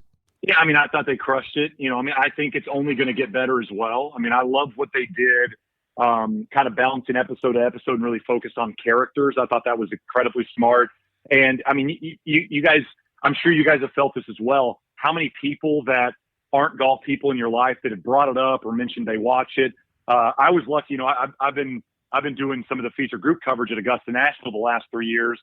And I'd have friends because, a couple times my voice was on the show, and I would have friends that never talk about golf that message me and say, "Did I just hear you on Full Swing?" And I mean, it's so cool to see how many more people things like that can touch. Because I mean, I remember during COVID, my wife and I got into Drive to Survive, and it was a big part of our viewing. And then we obviously started to watch a little bit of F1 because of that series. So. We're going to see a lot more of this because people are understanding access plays. And I know Steph Curry's got a series coming out that's going to have some crazy access into his professional life. But yeah, it was a big win for golf. And you talk about a perfect season to do it. I mean, I laugh all the time. I mean, you could think about any season to pull this thing off, and they just so happened to do the 1 year where professional golf splits. I mean, that's pretty lucky to have that land then. It really was timing wise. And Bake, I watched that and I'm like, where was my private jet back in the days? I mean, when Jordan says to JT, I think it's only a 40-minute trip up to Tulsa for a practice round, I'm thinking, well, let's see, I'm in St. Louis. I got a 7-hour car ride, or I can get on 2 Delta flights, and maybe I can get in for a quick 9. I'm like, wait a minute, man, that wasn't how it was. Jay, the era killed you, man. You needed like 25 years later. Especially as far as you hit it, you'd have been perfect for the modern game. It's funny because we had Andy North on the show and Curtis Strange on the show, and we were talking about that because the guys that helped me on the tour, Shane, like the Andy North and some of the older guys, they were always telling me, pull back, Dels, pull back. You can't keep doing that. You can't keep doing that. And I'm like, but this is what I'm good at. I'm aggressive. I want to just blast. I know I didn't hit it straight, but I hit it farther than everybody else. And so I got my 1-iron and I started making more cuts, but it was just a different era, just like you said. It's so wild. It's so wild to think about those times, right? Where, I even remember when I was coming up, and it was, you don't want to lay up to 40 or 50 yards, make sure you lay up to 100 yards on a par 5 if you're not going for it. And now that is the complete opposite way of thinking, and stats tell you the story. It's just so different now that that 30 and 40 yard shot is not nearly as scary for the pro golfer, considering they have it all the time and they want it. Shane, we'd be remiss if we didn't ask you about your business with logos, and you're helping out a lot of people across the country, really worldwide, with logos. So tell us about the business and how this all came about. So I've been obsessed with logos pretty much my entire life. I think if you have a good logo at a golf course, it's great for your business. Obviously, you're going to sell more gear, but I love the stories of them. I've talked to so many people about how certain logos have come about, places like Sand Hills and MacArthur, that have these epic logos. And so it was crazy to think, but it was social media. I was introduced to a young lady named Kate Smith who was playing golf in Nebraska, and she would go play college events and she would redesign or re-envision the logo and post it on Twitter. So she'd go to a place that maybe didn't have the best logo, and she would post a new logo that she designed herself on social media. And so when she graduated college, I reached out to her and said, hey, listen, I've always thought there was an opportunity for a business like this. Do you have any interest in teaming up? And she was ecstatic about it. And so, yeah, we've been rocking and rolling for about 1.5 years, and it's been crazy to see the growth of what we've done with Ground Under Repair, and from kind of buddies trips to working with some of the biggest brands in our sport to some of the most exclusive courses in the country. We've really kind of checked a whole bunch of boxes, and it is wild, when you get an email from somebody. We got an email from an NFL team the other day, and David Ledbetter's leaned on us to do some logo work for him. So yeah, this is the first business I've ever started, and so I give a lot of respect, kind of like what I said about caddying. I give a ton of respect for anybody that's done the business world, because it is not easy and there are a lot of things to go through. And I give a ton of credit to Kate. She's so incredibly smart and creative, and we would not be a business without her. And so, yeah, it's very cool day to day to wake up and check your inbox and see what you've been able to do and see who's reaching out and to pass on the files. That's one of my jobs, is I send those finished files to people, and the reaction they get. You think about buddies trips that have been doing stuff for 20 years that have always thought about having a logo, and now they have something they can put on hats and shirts and ball markers. It's been a very cool business, and it's been cool to see the growth of it in a pretty short amount of time. Bake, it's so interesting that you mentioned MacArthur, because that is my favorite logo, the milk jug. It is absolutely fantastic in that family. I guess the property was a dairy farm way back when the MacArthur family owned it, I guess. Yep. And that's the reason, obviously, it's the jug, and the tee markers are some of the best tee markers in golf. And, as we've learned in our business, simplicity wins. You think about some of the great logos out there, and you can see the logo and you identify the golf course right away. And, you think about Marion and Wingfoot and Olympic Club and places like this that have those epic, simple one-look logo, know exactly where you're at. That's what we're trying to do for a lot of the modern golf. And then, another thing we're seeing is there's a lot of secondary logo interest in golf. You have your logo that's been a part of your golf club for 100 years, but the membership's getting a little bit younger and they just want something different to put on some hats that maybe the members will know what it's about, but not everybody out there will understand. So yeah, I mean, the logo world, again, I've been obsessed with them for a long time. I guess I didn't realize there was as many people out there as obsessed with logos as I am. Clearly you love business, so what's next on your list? What else are you thinking about here? Yeah, what's going on, man? I got a couple things. I got a couple things brewing.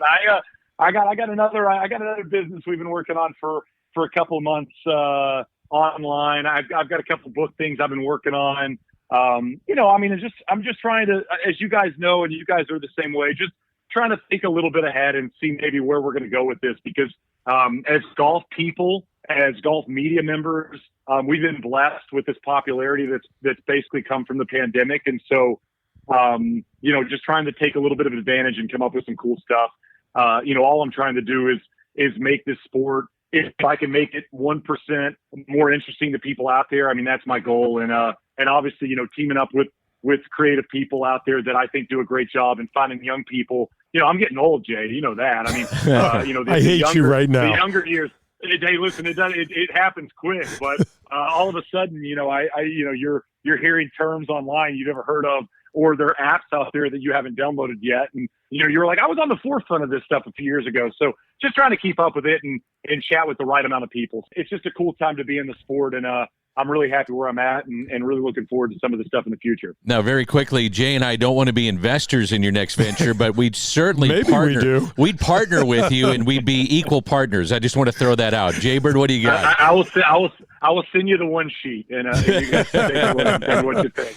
Bake, one of the things as we wrap this up, and again, I so appreciate the time and the energy. It's just wonderful. But this game has been so great to me. It has given me so much. I way outkicked my coverage, way outkicked what I deserved.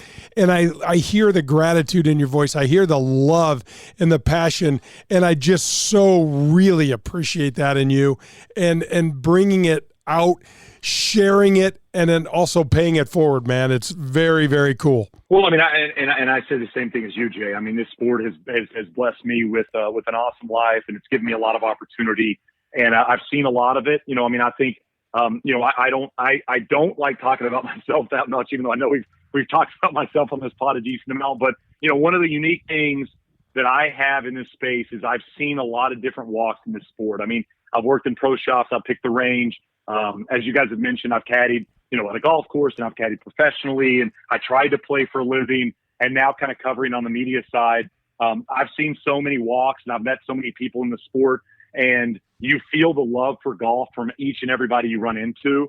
And there's no other sport like it. I mean, we say it a lot, but it's so true. You don't have 40-year-olds out playing pickup basketball, and you don't have 60-year-olds, trying to hit a curveball. Like, those things go away. But in golf, we continue to chase that passion. And what we have in golf that we don't have anywhere else is avenues for interest that isn't just the professional game. And, that's been something that I found so cool is you don't always have to cover the PGA Tour, the LPGA Tour to find interesting, chats about the sport. And so I'm with you. It's a great game. I love it.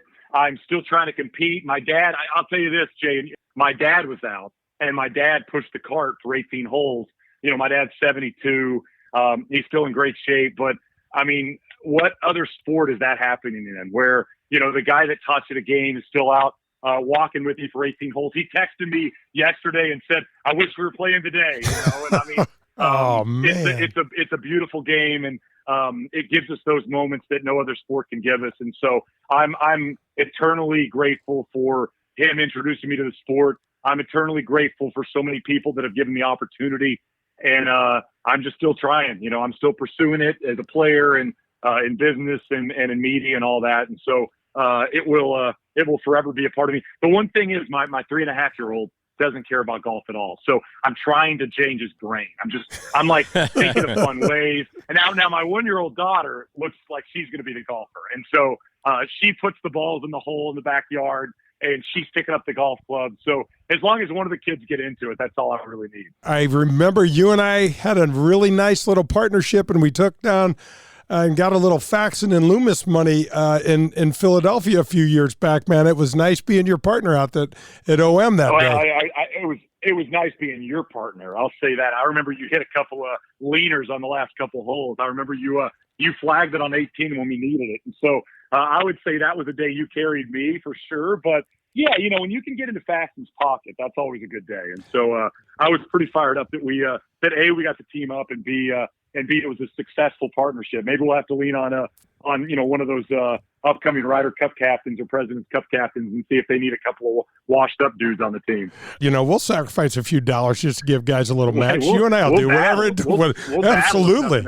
We're grinders, baby. Shane, what's the best way, as we wrap it up here, what's the best way to get a hold of Shane Bacon? Oh, you can follow me on social. At Shane Bacon. I try to share whatever's going on there. It's probably the best way. So Instagram or Twitter, you can do that. And then if you have any questions or golf things or anything like that, if you send me a DM on Instagram, I try to answer all the DMs I get. So I would say that's probably the easiest avenue in terms of connection. That's great. Hey, thanks so much for doing this. Your insight is incredible. Good luck with the businesses and the book.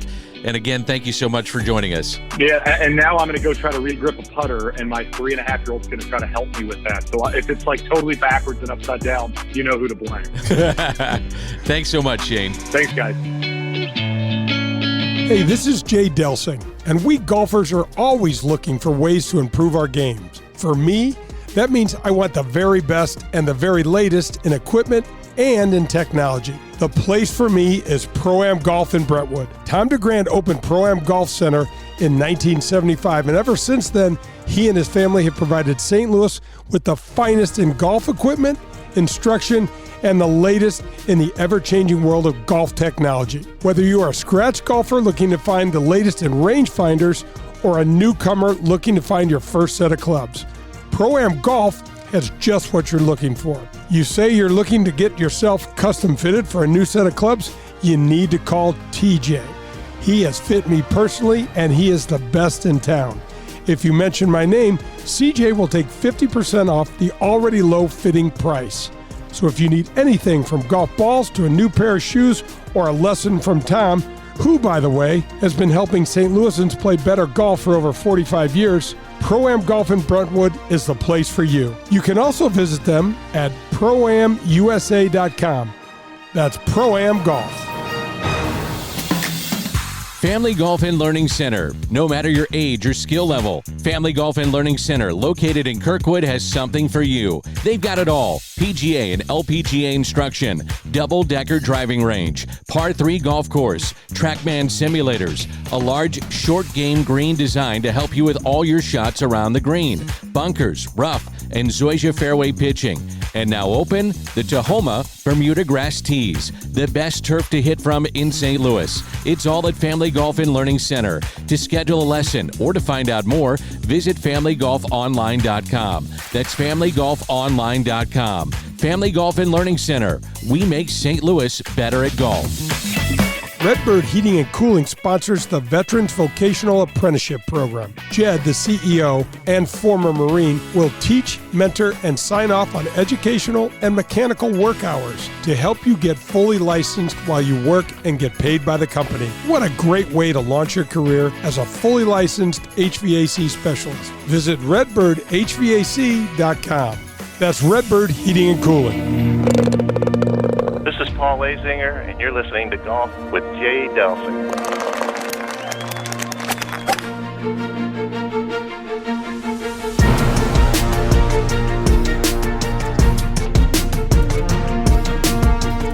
Golf with Jay Delsing on this Sunday morning. Welcome back. It's 101 ESPN. That's Jay Delsing. I'm Dan McLaughlin. We're presented by Daugherty Business Solutions, and we're coming to you from the CarShield Studios. A reminder in just a moment. Matter of fact, he's standing outside our studio. We'll visit with Adam Betz from Family Golf and Learning Center. But, Jay, I got to catch my breath after visiting there with Shane Bacon. Wow. Man, that guy is one busy dude. He's on a treadmill, Danny. How about the children's book and how that came cool. about? I mean, really? Very cool. That is very, very cool.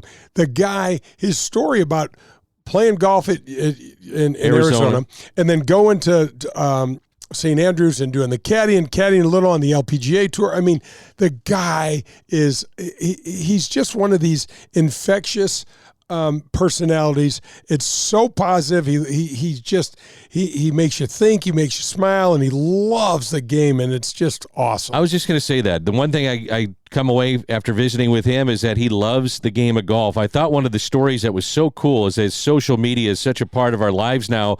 He DMs Rory McIlroy, and Rory gets back to him, and they do a podcast. I mean, that's how a lot of this stuff is done now with the advent of social media. Yeah, it's crazy. It's really cool, and that says all you need to know about Rory right there. Absolutely. He's doing all that stuff himself, and it's very cool. And yeah, so gosh, where do you go? But there's a responsibility, though, of top players to grow the game of golf. Now, I'm sure they think I'm growing the game of golf, some of them, by showing up on a Saturday or Sunday on NBC, CBS, and maybe I do an interview after my round, and I'm growing the game because I'm talking about my round, ultimately talking about the game of golf. But there are some that look at it beyond that responsibility, saying, hey, here's a guy that loves the game, talking about Shane Bacon.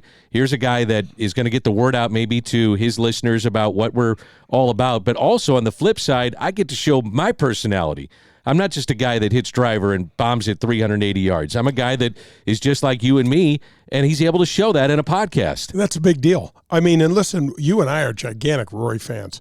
I mean, if there's some way we could have pulled him on the red, white, and blue side, we'd do that in a heartbeat. Yeah, 100%. He's a great human being and a hell of a player. But the Shane Bacon stuff, how about the logos? Logos were interesting. You're wearing a Dalhousie cap. Yep. I am too. Yep, right. I like their logo. I know. I love the Dalhousie and Cord and Billy and those guys. They've got a great spot down there. But he kind of I'm like, where did you get your graphic desigin background? Or where did you know? And he's like, no, we just started playing with this thing. And then the next thing you know, and I'm like, this guy, I mean, I just love it. That is what he brings to the table, though, Danny. There's all that positive energy, and it's like, yeah, we can do this. This is no big deal. He gave great perspective on Phil and Tiger, also on Liv.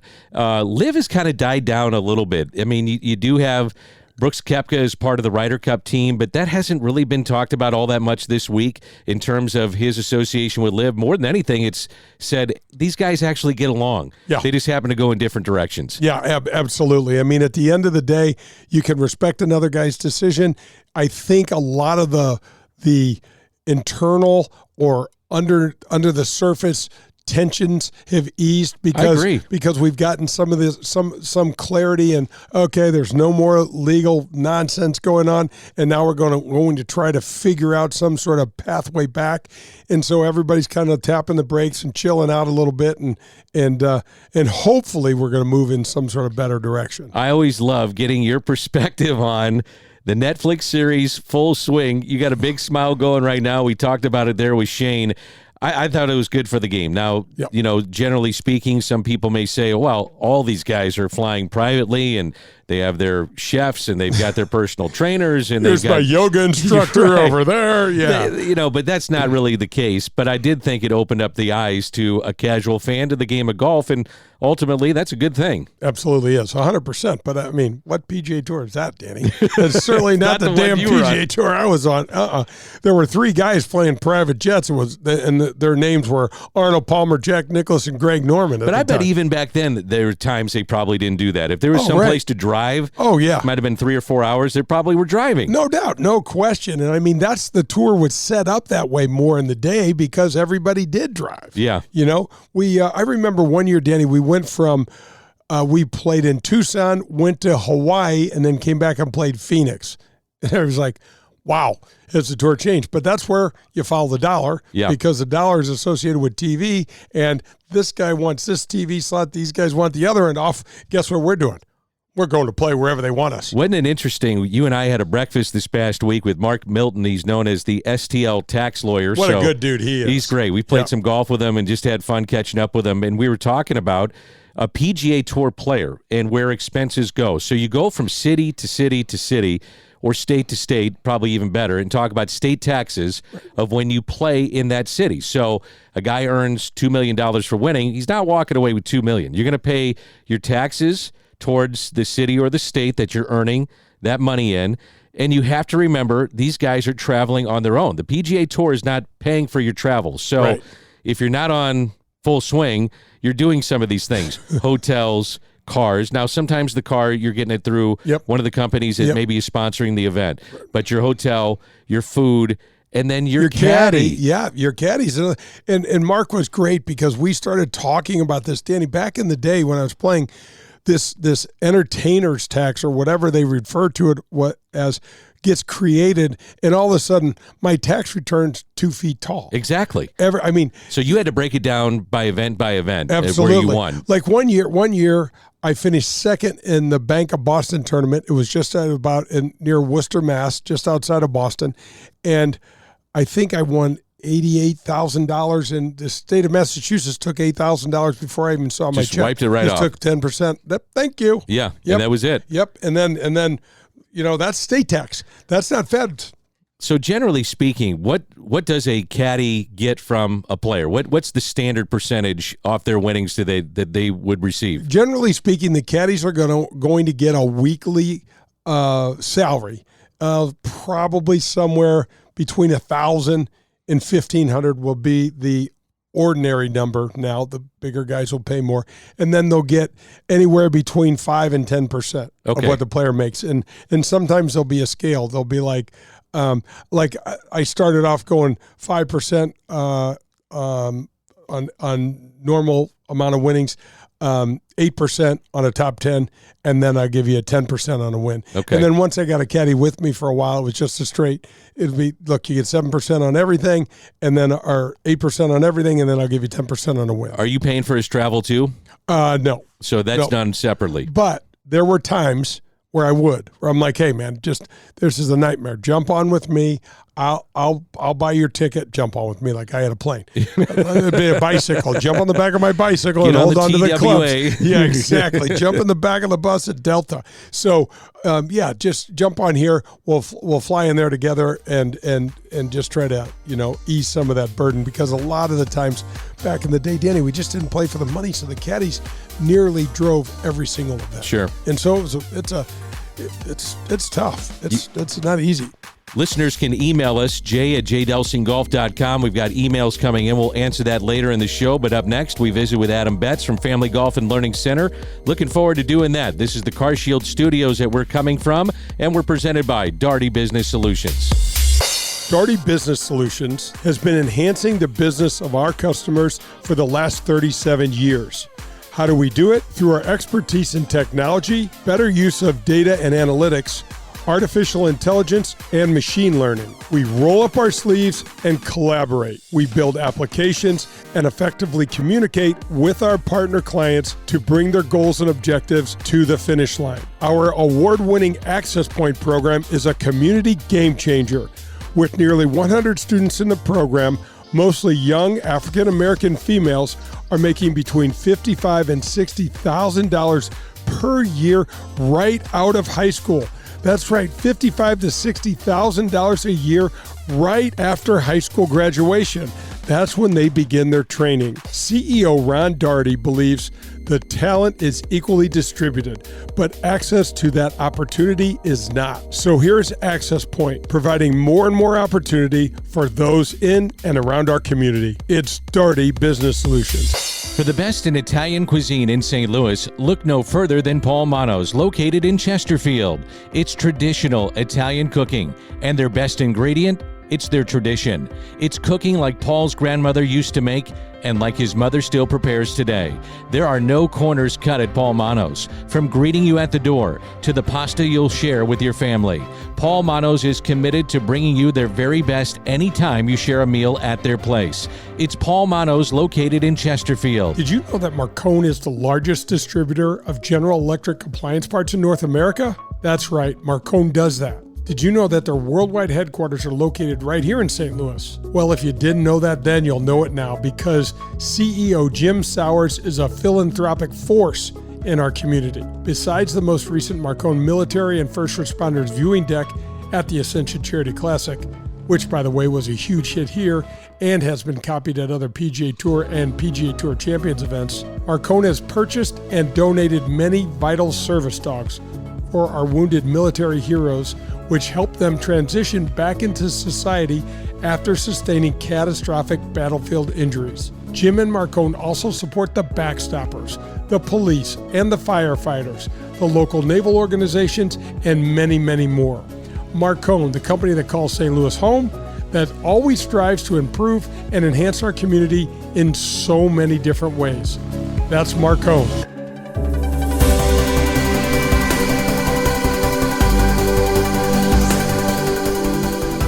Golf with Jay Delsing on this Sunday morning on 101 ESPN as we come to you from the Car Shield Studios. That's Jay Delsing. I'm Dan McLaughlin. And in studio with us is Adam Betz from Family Golf and Learning Center.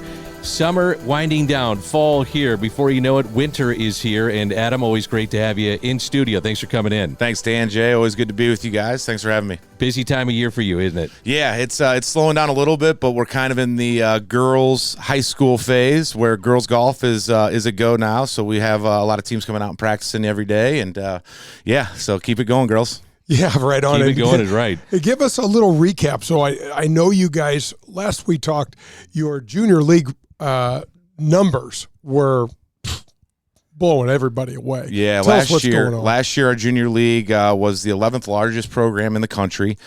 This year we've grown by almost 100 kids, so we expect that number nationally to increase and get better. So the junior league is just a great segue for these kids to get comfortable out on the golf course. They're playing in two-man scramble teams, and they're helping one another. They're strategizing. And I love that, the two-man like that. It's such a wonderful program, and the kids just they get real comfortable out on the course, and it's not as pressure packed because it's a scramble. You have a partner to depend on, and we do it in house, and we compete against some other courses in town, and it's a great opportunity for their families to get their kids out on the golf course. Before you came in studio, you were telling us at Family Golf and Learning Center, 7,000 lessons, over 7,000. Wow. Yeah, I think we're going to get to 7,000 this year. We're a little over 5 at the moment, and it just continues to grow. We're loving that we are the place to come learn and get better, and we've got the instructional staff to do so it's great. You know, Adam, I think what's really cool from our perspective is Danny and I hardly go anywhere where we're not talking about you guys and what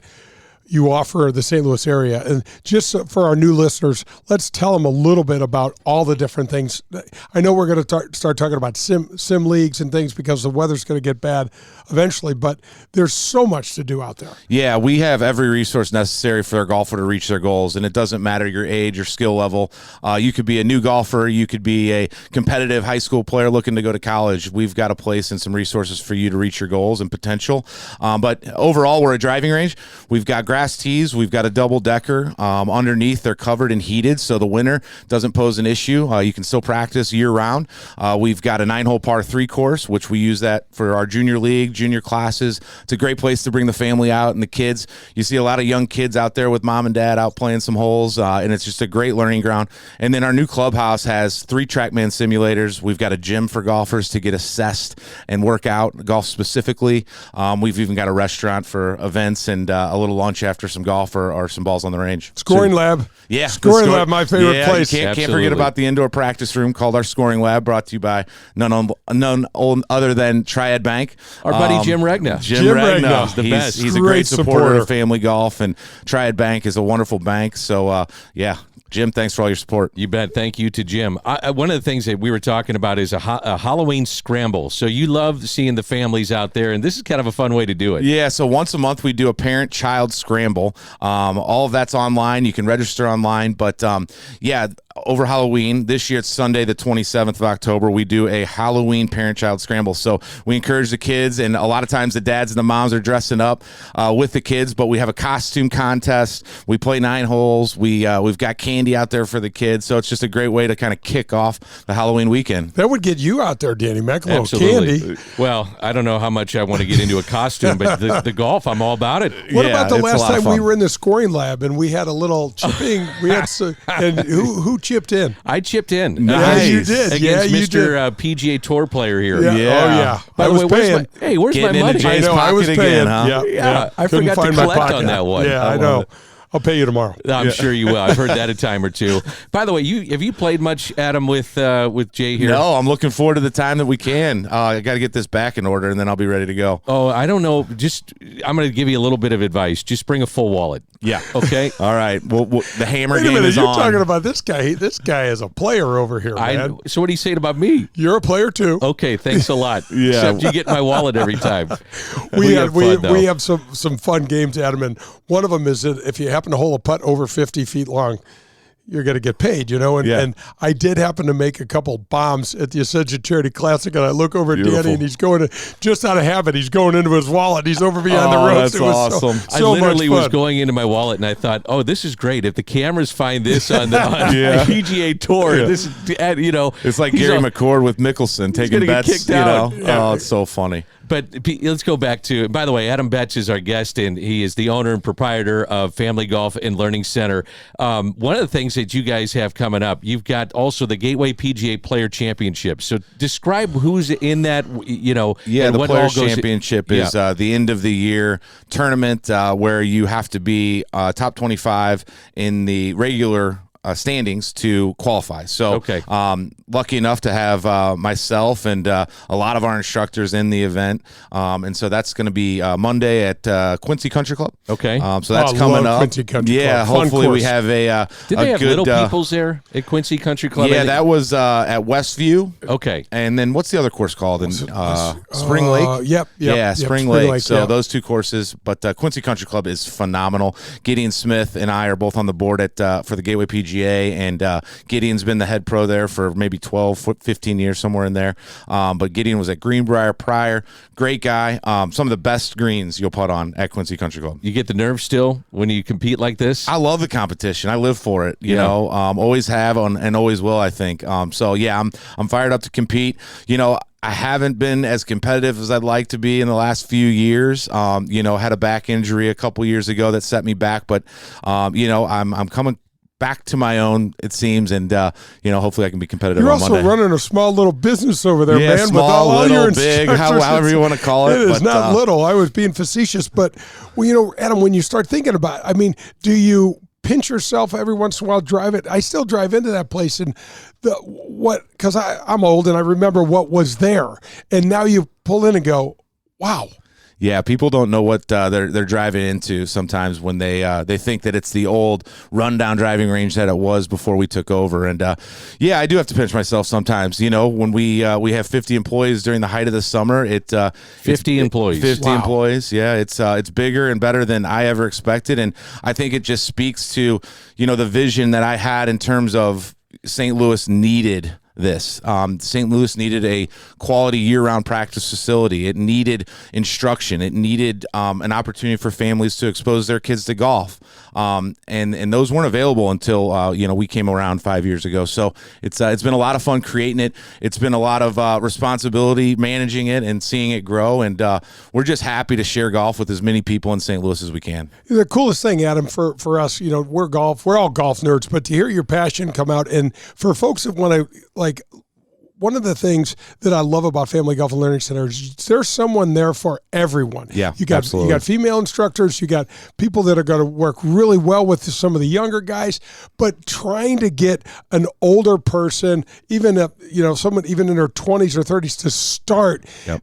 There's not a better place than Family Golf. Yeah, we hope that we're top of mind when somebody's looking to either expose their kids to golf or try golf for their first time as an adult. We have a very unintimidating, environment that's all about learning, and it's very encouraging. So, we hope that anybody that walks in the door, isn't intimidated. They're excited to learn, and we definitely have somebody that they're going to be comfortable with learning with.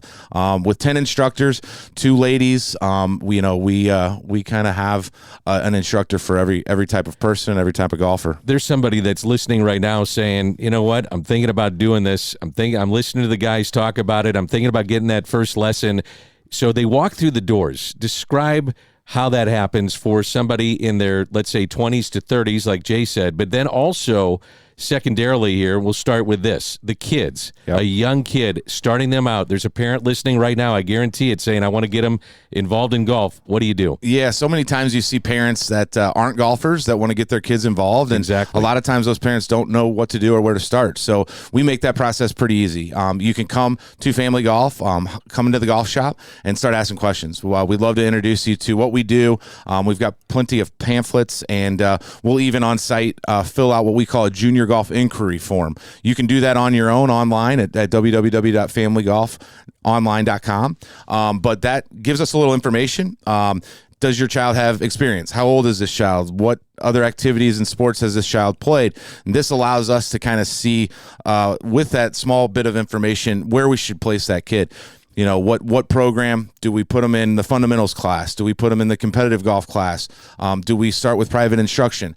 So there's a lot of different opportunities for the kids. We just need a little bit of information to kind of place them in the right spot. Same thing for somebody that's 20 or 30? Yeah, same thing with lessons. So you can go online, and under lessons, there's a lesson inquiry form. So you can put your information in. How experienced are you? How long have you played? What's your handicap? Do you have clubs? Yeah, do you have clubs? Yeah, right, have you been fitted for clubs? Yeah. So we're asking all these questions to get a rundown of your history with golf. What are your goals even? Do you want to get better with your short game? Do you want to get better with your driving? That's going to help us place you with the best instructor. And then we introduce you to that instructor virtually, give your information over, and then that instructor reaches out to you, and boom, you're scheduled, and you come and start getting better. I mean, how good is that? I mean, so Danny, how many times have we talked in some of the corporate environments that we're in where people are like, and it's mostly women, and they're like, man, I just can't, I'm just. They don't want to embarrass themselves. Right, That's and they feel like it's the and they're boys a little scared. network. Yeah, and it's like, this is the perfect place to go. Brooke Grimsley on 101. I've heard some of the ads before. She's a great girl, and she's going down and taking down at Family Golf and Learning Center, and that's what we need to get people. I think people are just timid. I think they don't want to embarrass themselves, and then they're like, I've never done this, didn't do it as a kid, now it's too late. And I always tell people, no, it's not too late. It's never too late. You can always find a place to play. Golf is a journey, and it doesn't matter when you start it. You just have to start it. You just got to jump right in, and we give you the opportunity and the resources to learn the fundamentals, because it doesn't matter if you're an experienced past PGA Tour pro like Jay Delsing, or you're a 25-year-old gal that wants to learn how to play so you can not embarrass yourself at a scramble.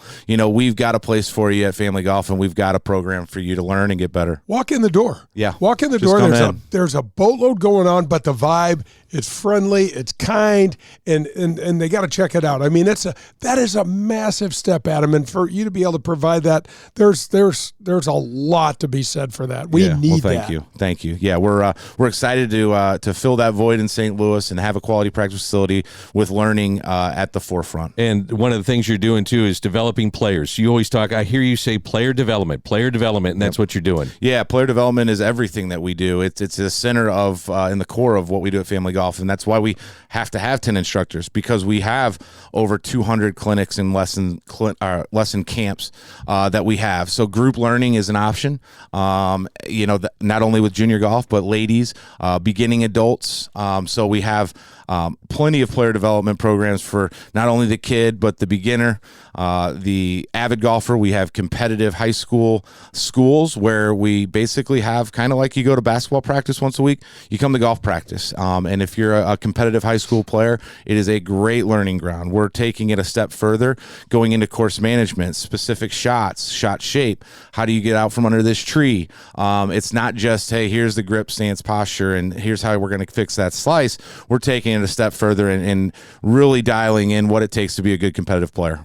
And what about some of the top young players? You got a bunch of those guys. Yeah, we do. Around too. We see guys like Harrison and Luke McLaughlin, and we got Bubba Chapman out there all the time. Don't forget a lot about of Avery McLaughlin. Yeah, too, and Avery as well. She'll come over and knock on your door. I should have said that name first. Sorry, Avery. I got to say this publicly. I went to Adam probably 2 years ago. I said, look, my kids love golf. I said, it's going to run me out of cash. Yeah. Can we work out a trade or something? Yeah, let's work and out a sure deal. enough, you did. So thank you very much. No, we love having your kids down there. It's been a lot of fun. Yours for them. and a lot of high school kids. And it's funny, you get these competitive high school players that have friends that have never played, and all of a sudden, they're all out of Family Golf, wearing their athletic gear later at night, and they're having a blast introducing golf to some of their other friends. But we're very lucky to have some competitive players, some kids that have just accepted some spots on some good golf teams. I got a shout out to Bubba Chapman, who just got an offer to Mizzou. I've been teaching him since he was 9 years old. I'm really proud of that kiddo, and he's got a bright future in golf. And we love developing kids, and really, we just want to spark an interest with junior golf. If that interest takes you to wanting to become a competitive player that plays in high school, and eventually maybe you want to play for college, great. We've got plugs for you to go into college recruitment. So we take it all the way to the top of competitive golf. For someone, all of us are concerned about growing the game. And Danny, when you go over there, the thing that's so cool, the average age is somewhere in the teens because there are kids running around in high schools. So in the fall, you got the girls. In the spring, you got the guys. And there's college programs playing over there. So everybody's out there trying to get better at the game. Yeah, we're excited to have relationships with all the high schools in town, and we reach out to them and tell them about our high school program. We reach out to all the universities and colleges that are local, and we see UMSL and MOBAP and a lot of the other schools that are around town that come, and their players can even come outside of practice and use the facility through their athletic department. So it works out great, and we are the place to come get better. Absolutely. Adam Betz is our guest, Family Golf and Learning Center. I'll wrap it up with this. You're on a committee to vote for some different awards coming up, aren't you? Yeah, so the Gateway PGA has a lot of awards to give out throughout the year. Player Development Award, the Teacher of the Year Award. Those are just to name a couple. We're up for player development again this year. So hopefully, you guys won that last year. Yeah, hopefully either Blake Charmatero or I, who are both finalists, can bring it home for Family Golf. That's what we live for. That's where our passion is, and that's what the core of Family Golf is. If not, that's okay. There's a lot of people that are committed and passionate about player development in our town, and it's just nice to be considered as a finalist. Adam, best way to get a hold of you or the folks at Family Golf and Learning Center? Yeah, it's pretty easy. Everything's online at www.familygolfonline.com, or we're down off of Marshall Road, 3717 Tree Court Industrial Boulevard. Just come stop by. Just walk in. You don't even have to come hit balls. Just come check out the facility, grab a pamphlet, fill out an inquiry, give us your information, and we'll do our best to make you the best golfer possible. I dare you to walk in and not be wanting to hit balls after about 5 minutes. 100%. There's so much going on. You go in the scoring lab, you go upstairs. It's just perfect. Yeah, if you don't have clubs, that's okay too. If your kid doesn't have clubs, that's all right. We let you borrow clubs in the first few junior classes. We have junior golf clubs and a golf shop that's fully equipped. So come empty-handed, and you're still going to hit some balls. Great stuff. Thanks, Adam, for stopping in. Guys, thanks for having me. Always a pleasure. That's Adam Betz. That's Jay Delsing. I'm Dan McLaughlin. We're coming to you from the Car Shield Studios. This is Golf with Jay Delsing, presented by Daugherty Business Solutions. Hey, this is Jay Delsing for SSM Health Physical Therapy. Our golf program has the same screening techniques and technology as the pros on the PGA Tour use. SSM Health Physical Therapy has the Titleist Performance Institute trained physical therapists that can perform the TPI screening on you, as well as use the K-Vest 3D motion capture system. Proper posture, alignment, etc. can help you keep your game right down the middle. We have 80 locations in the St. Louis area. Call 800-518-1626 or visit them on the web at ssmphysicaltherapy.com. Your therapy, our passion. You're listening to Golf with Jay Delsing. To connect with Jay, log on to jdelsinggolf.com. You'll see the latest in equipment, find the latest innovations in golf, and get tips from a PGA professional. That's jdelsinggolf.com. I want to welcome Redbird Heating and Cooling to the Golf with Jay Delsing show. You can reach them at 314-320-9507 or on the website redbirdhvac.com. CEOs Jed Dickinson and Jerry Pearson run the area's most responsive and dedicated heating and cooling company that's been conscientiously supporting the St. Louis area for the last decade. Just last month, when my air conditioner stopped working, Jed and his team were at my home at 7 a.m. to replace one unit and then repair the other.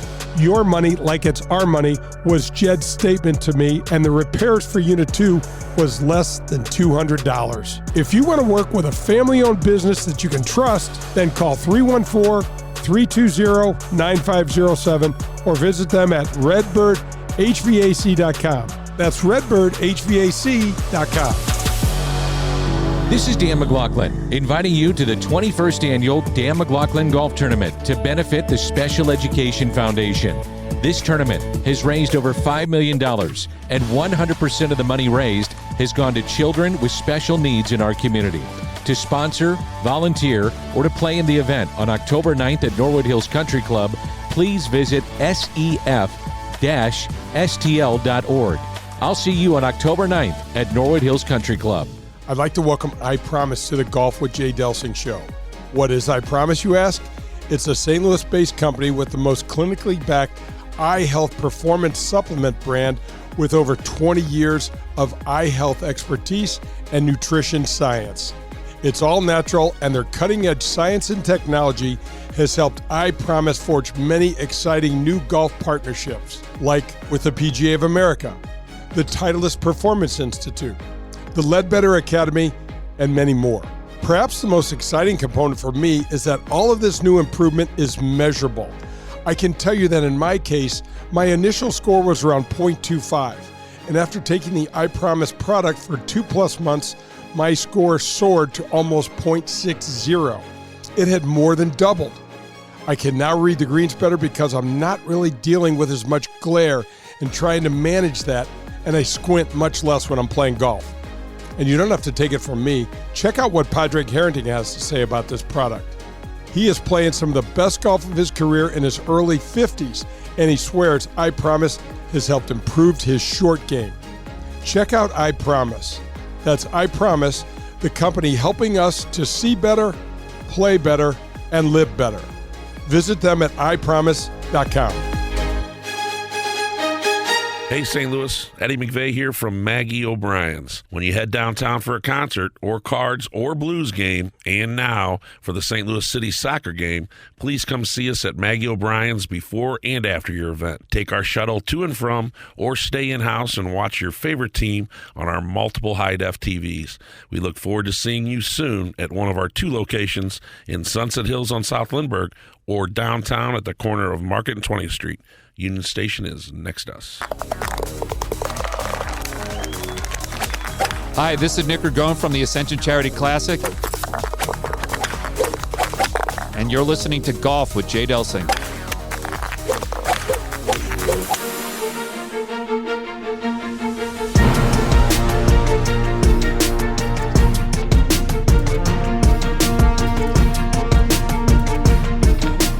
Coming to you from the CarShield Golf Studios, I'm Dan McLaughlin. That's Jay Delsing. Golf with Jay Delsing every Sunday here on 101 ESPN from 8 to 10.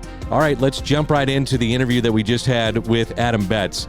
He is now the proprietor and owner of the premier facility for golf and practicing golf, not just in the summer or the fall or the spring, but all winter long too. Danny, look at this is such a bonus. For St. I'm not only going to say St. Midwest. Louis. I'm not only saying the St. Louis golf community either. The Midwest golf community. I'm talking about the community in general. This is a guy that cares. You know, first of all, he cares about golf deeply, and we love having him on our side for growing the game. But he's living right here. You know, he's philanthropic. He's working out deals. He's getting people in there, and he could probably make more money doing this, that, and the other thing with some of these things. But listen to the way he was talking. He's making it all happen. He sure is, and he loves the game, like you said. I loved what he had to say though about getting young people involved in the game. And that's, it's funny, when I talk to you or I talk to an Adam Betz or talk to another pro, one of the first things that they always mention is I love seeing on the tee or the range, if you will, there's always young kids with a golf club in their hands. Yeah. And that necessarily wasn't the case, let's say, even 15, 20 years ago. Well, first of all, Danny, where could you go? Yeah, I mean, think about it, because you grew up at Tower Tee, and that's been a long time, kind of standalone. out in South County, but South City. Sorry. Well, I guess it would be South County. I don't know. Afton. I'm from the opposite direction. I understand. I'm a North Pole. Different sides of the tracks. I'm a North Pole guy. We didn't go down south to the South Pole very often, but you start thinking about that and just being able to provide that spot for a kid to jump on his bike. Jump on your bike, you hit some putts over there, you get over there, and you're down there in the bottoms down there, and you get to go play 9 holes of golf. You can have a sandwich. Your mom and dad know you're not going to get in trouble. I mean, come on, what's that worth? And so it's, I love seeing the kids in there. What he's done for the high school programs and what he's doing for, as he said, UMSL, and he's got Troy's teams out there, and then he's got Justin Hoagland's guys from Mobap, and it's all the girls' high school teams because they're in full swing, as you said. Your kids have 7 booths reserved over there and run out of balls over there. Those boys, Luke and Avery are firing balls out there, and that's why they're so good. But it really is. It's that sort of place, and it's quickly become the place to play and practice and get better. As we do many times on the show, we wrap it up with emails that come in throughout the week, and you can email us, jay@jdelsinggolf.com. We'll start in the aforementioned South St. Louis. This is my guy, Mike, okay? So what's your favorite part, Jay, of the Ryder Cup? What is it?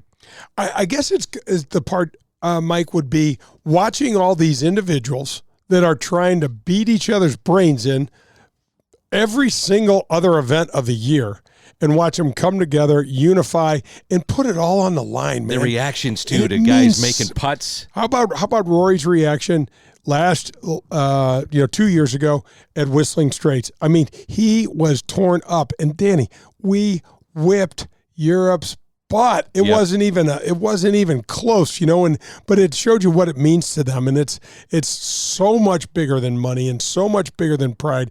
This is about the country, and this is about the game. And like I said, golf wins. Let's go to Herculaneum. This is Alyssa. Guys, really enjoyed your visit with Adam Betz. I myself, new to golf. Your advice to new players that just want to start. Well, we kind of touched upon this. Walk into your favorite golf store, and you don't necessarily have to have clubs, and ask about how to get involved. Get a lesson. That's one of the easy ways, and don't feel scared about doing it. Don't feel out of place. They deal with that all the time. 100%. And Alyssa, I know Herculaneum's not right around the block from Adam's Family Golf, but go to Family Golf. Yeah. They'll take care of you. They are going to at least help you find a place closer to, where you're hanging out. Female instructors. Absolutely. There's so much there that's good, Danny, and that'll make it easier for her. Let's go to Webster Groves. Tom, he says, Jay, guys, I shoot 85 to 90. You can mark it down every round. How can those like me shave strokes? What do you think my problem is? Well, that's so. What we'd have to do, Tom, is break it down a little more. But if you're a typical weekend warrior that's playing maybe twice a week when the weather's good, maybe you sneak out and hit a. Let me guess what you're going to say. Yeah. You better start putting. Got to start in the green, man. Am I right? Absolutely, Danny. Eliminate 3 putts. So get good on your lag putts. So work on their distance putts. Get out there 30, 40 feet from them. Hold on. You talking about a lag putt? Well, don't try to lag it. You're trying to put everything in that hole, man. I'm trying to make it, but work on that speed from distance. But don't try to lag it. Fell out of my chair here in the studio. Do not try to. Listen, folks. When your foot steps on that putting green, you're thinking one thing. What is it? Make it. Make. That's what you love to say. Make. I was saying with you. And I always love to hear you say this. I said, well, you said to me one time, what were you trying to do there? I said, well, I was just trying to get it close to the hole. And you said, close to the hole? No, you're trying to make it. And that was probably a 50, 60-foot putt. For me, for anybody, that's a long putt. But I said, well, I was just kind of lagging it, get close, knock in a couple of feet, whatever. You said, no. You're trying to make that baby. Make that baby. And Danny, so my daughter Joe's playing college volleyball right now, just as a psychology of an athlete, because you can relate to this. She's struggling with her serve. And so we started talking about it. I said, we're stripping this down to the fundamentals. It's going to be super simple. And I said, get back to picking out the smallest target that you can aim at on that court, whether it's a girl's shoelace, whether it's a speck on the floor, because my daughter can serve this ball and she's been struggling. And it's the same way, Danny. Smallest possible target, folks, you pick out, because your misses will get you closer to the hole. And how many times are you going to make a putt if you're not trying to make it? That's never. When you said that to me, it actually rung true. You know, it stuck with me. I was like, yeah, there's a lot of sense that is being made right there. And Danny, your putting is a single. Now, probably your pitching has improved more, but your putting, you'll go out and have days where you're holding all sorts of putts. Yeah. And when we first started, you didn't have many of those. Yeah. You got to be intentional when you get on the green, and you've got to get in to trying to make every single putt you have. Period, man. Bellefonte neighbors, Malcolm. We like this is my hood. Okay, I here we love go. this area. He says, how can we get more minorities playing the sport? Heard you guys a few weeks ago say that even with the advent of Tiger Woods, minorities aren't playing the sport as much as maybe we would think. Love it, Malcolm. Love it, Malcolm. I mean, listen. Our title sponsor, Darty Business Solutions, was the presenting sponsor for the Ascension Advocate PGA event at Glen Echo. Danny, you and I have both been there. We're both huge supporters of that. And that event is specifically for lesser served portions of our community to get them involved in the game. And look at, when I was a kid and then I got on the PGA Tour, we had way more African Americans playing then than we do now. There's been a lot of conjecture. Is it the kind of the disappearance of the caddy programs? And we don't know. It doesn't matter. What we're trying to do is introduce more minority kids, boys and girls, into the game and giving them a chance and giving them a different option. I think, and we've talked about this, but the misconception out there is that, well, golf is an elitist sport. Right. You got to have a lot of money to play golf. Well, football, you need a football. Basketball, roll out the ball.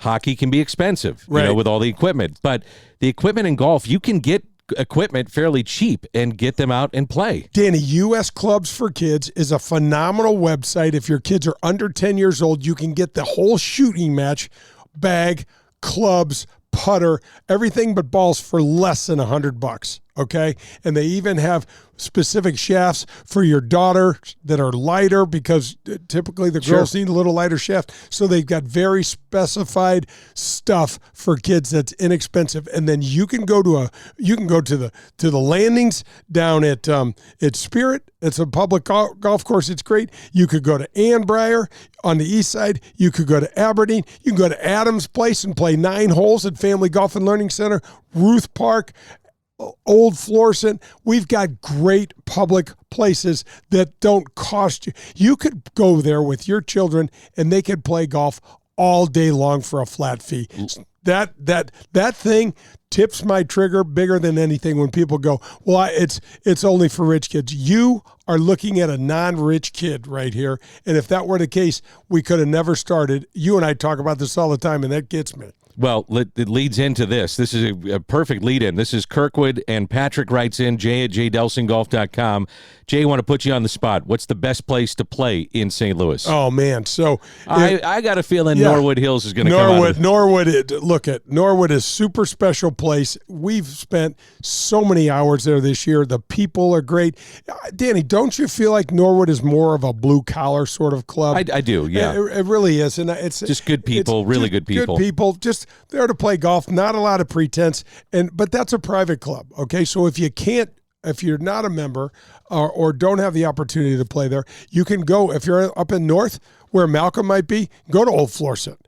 Go on. It's over in Halls Ferry and Blackjack and that area over there. I grew up, played my first tournament in St. Louis there. If you're out west, go to Aberdeen. Aberdeen is a great public facility. And if you're more towards the city, go play Forest Park. Lots of opportunities. The Probstein course is down there. They also have 3 9 holes, and there's lots and lots. You need to look into it. Get online, check it out. It's not super expensive. If you live out west and you live out in St. Charles, there's the Links of Dardenne, there's the Missouri Bluffs, there's Golf Club of Wentzville.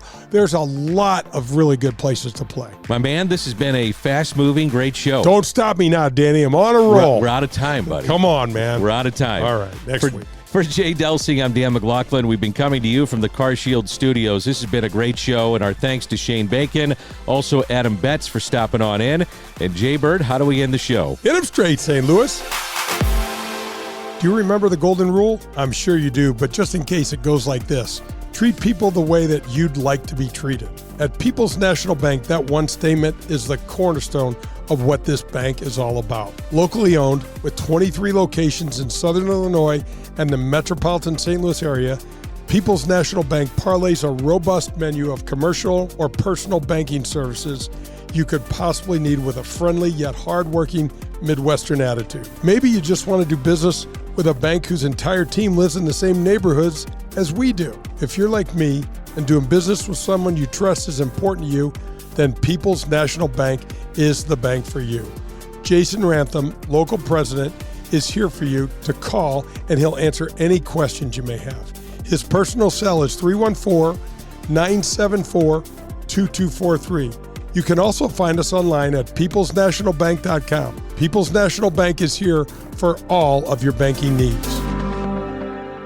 Hey, St. Louis, Eddie McVeigh here from Maggie O'Brien's. When you head downtown for a concert or cards or blues game, and now for the St. Louis City soccer game, please come see us at Maggie O'Brien's before and after your event. Take our shuttle to and from, or stay in-house and watch your favorite team on our multiple high-def TVs. We look forward to seeing you soon at one of our 2 locations in Sunset Hills on South Lindbergh or downtown at the corner of Market and 20th Street. Union Station is next to us. This is Jay Delsing coming to you from the Car Shields Golf Studios.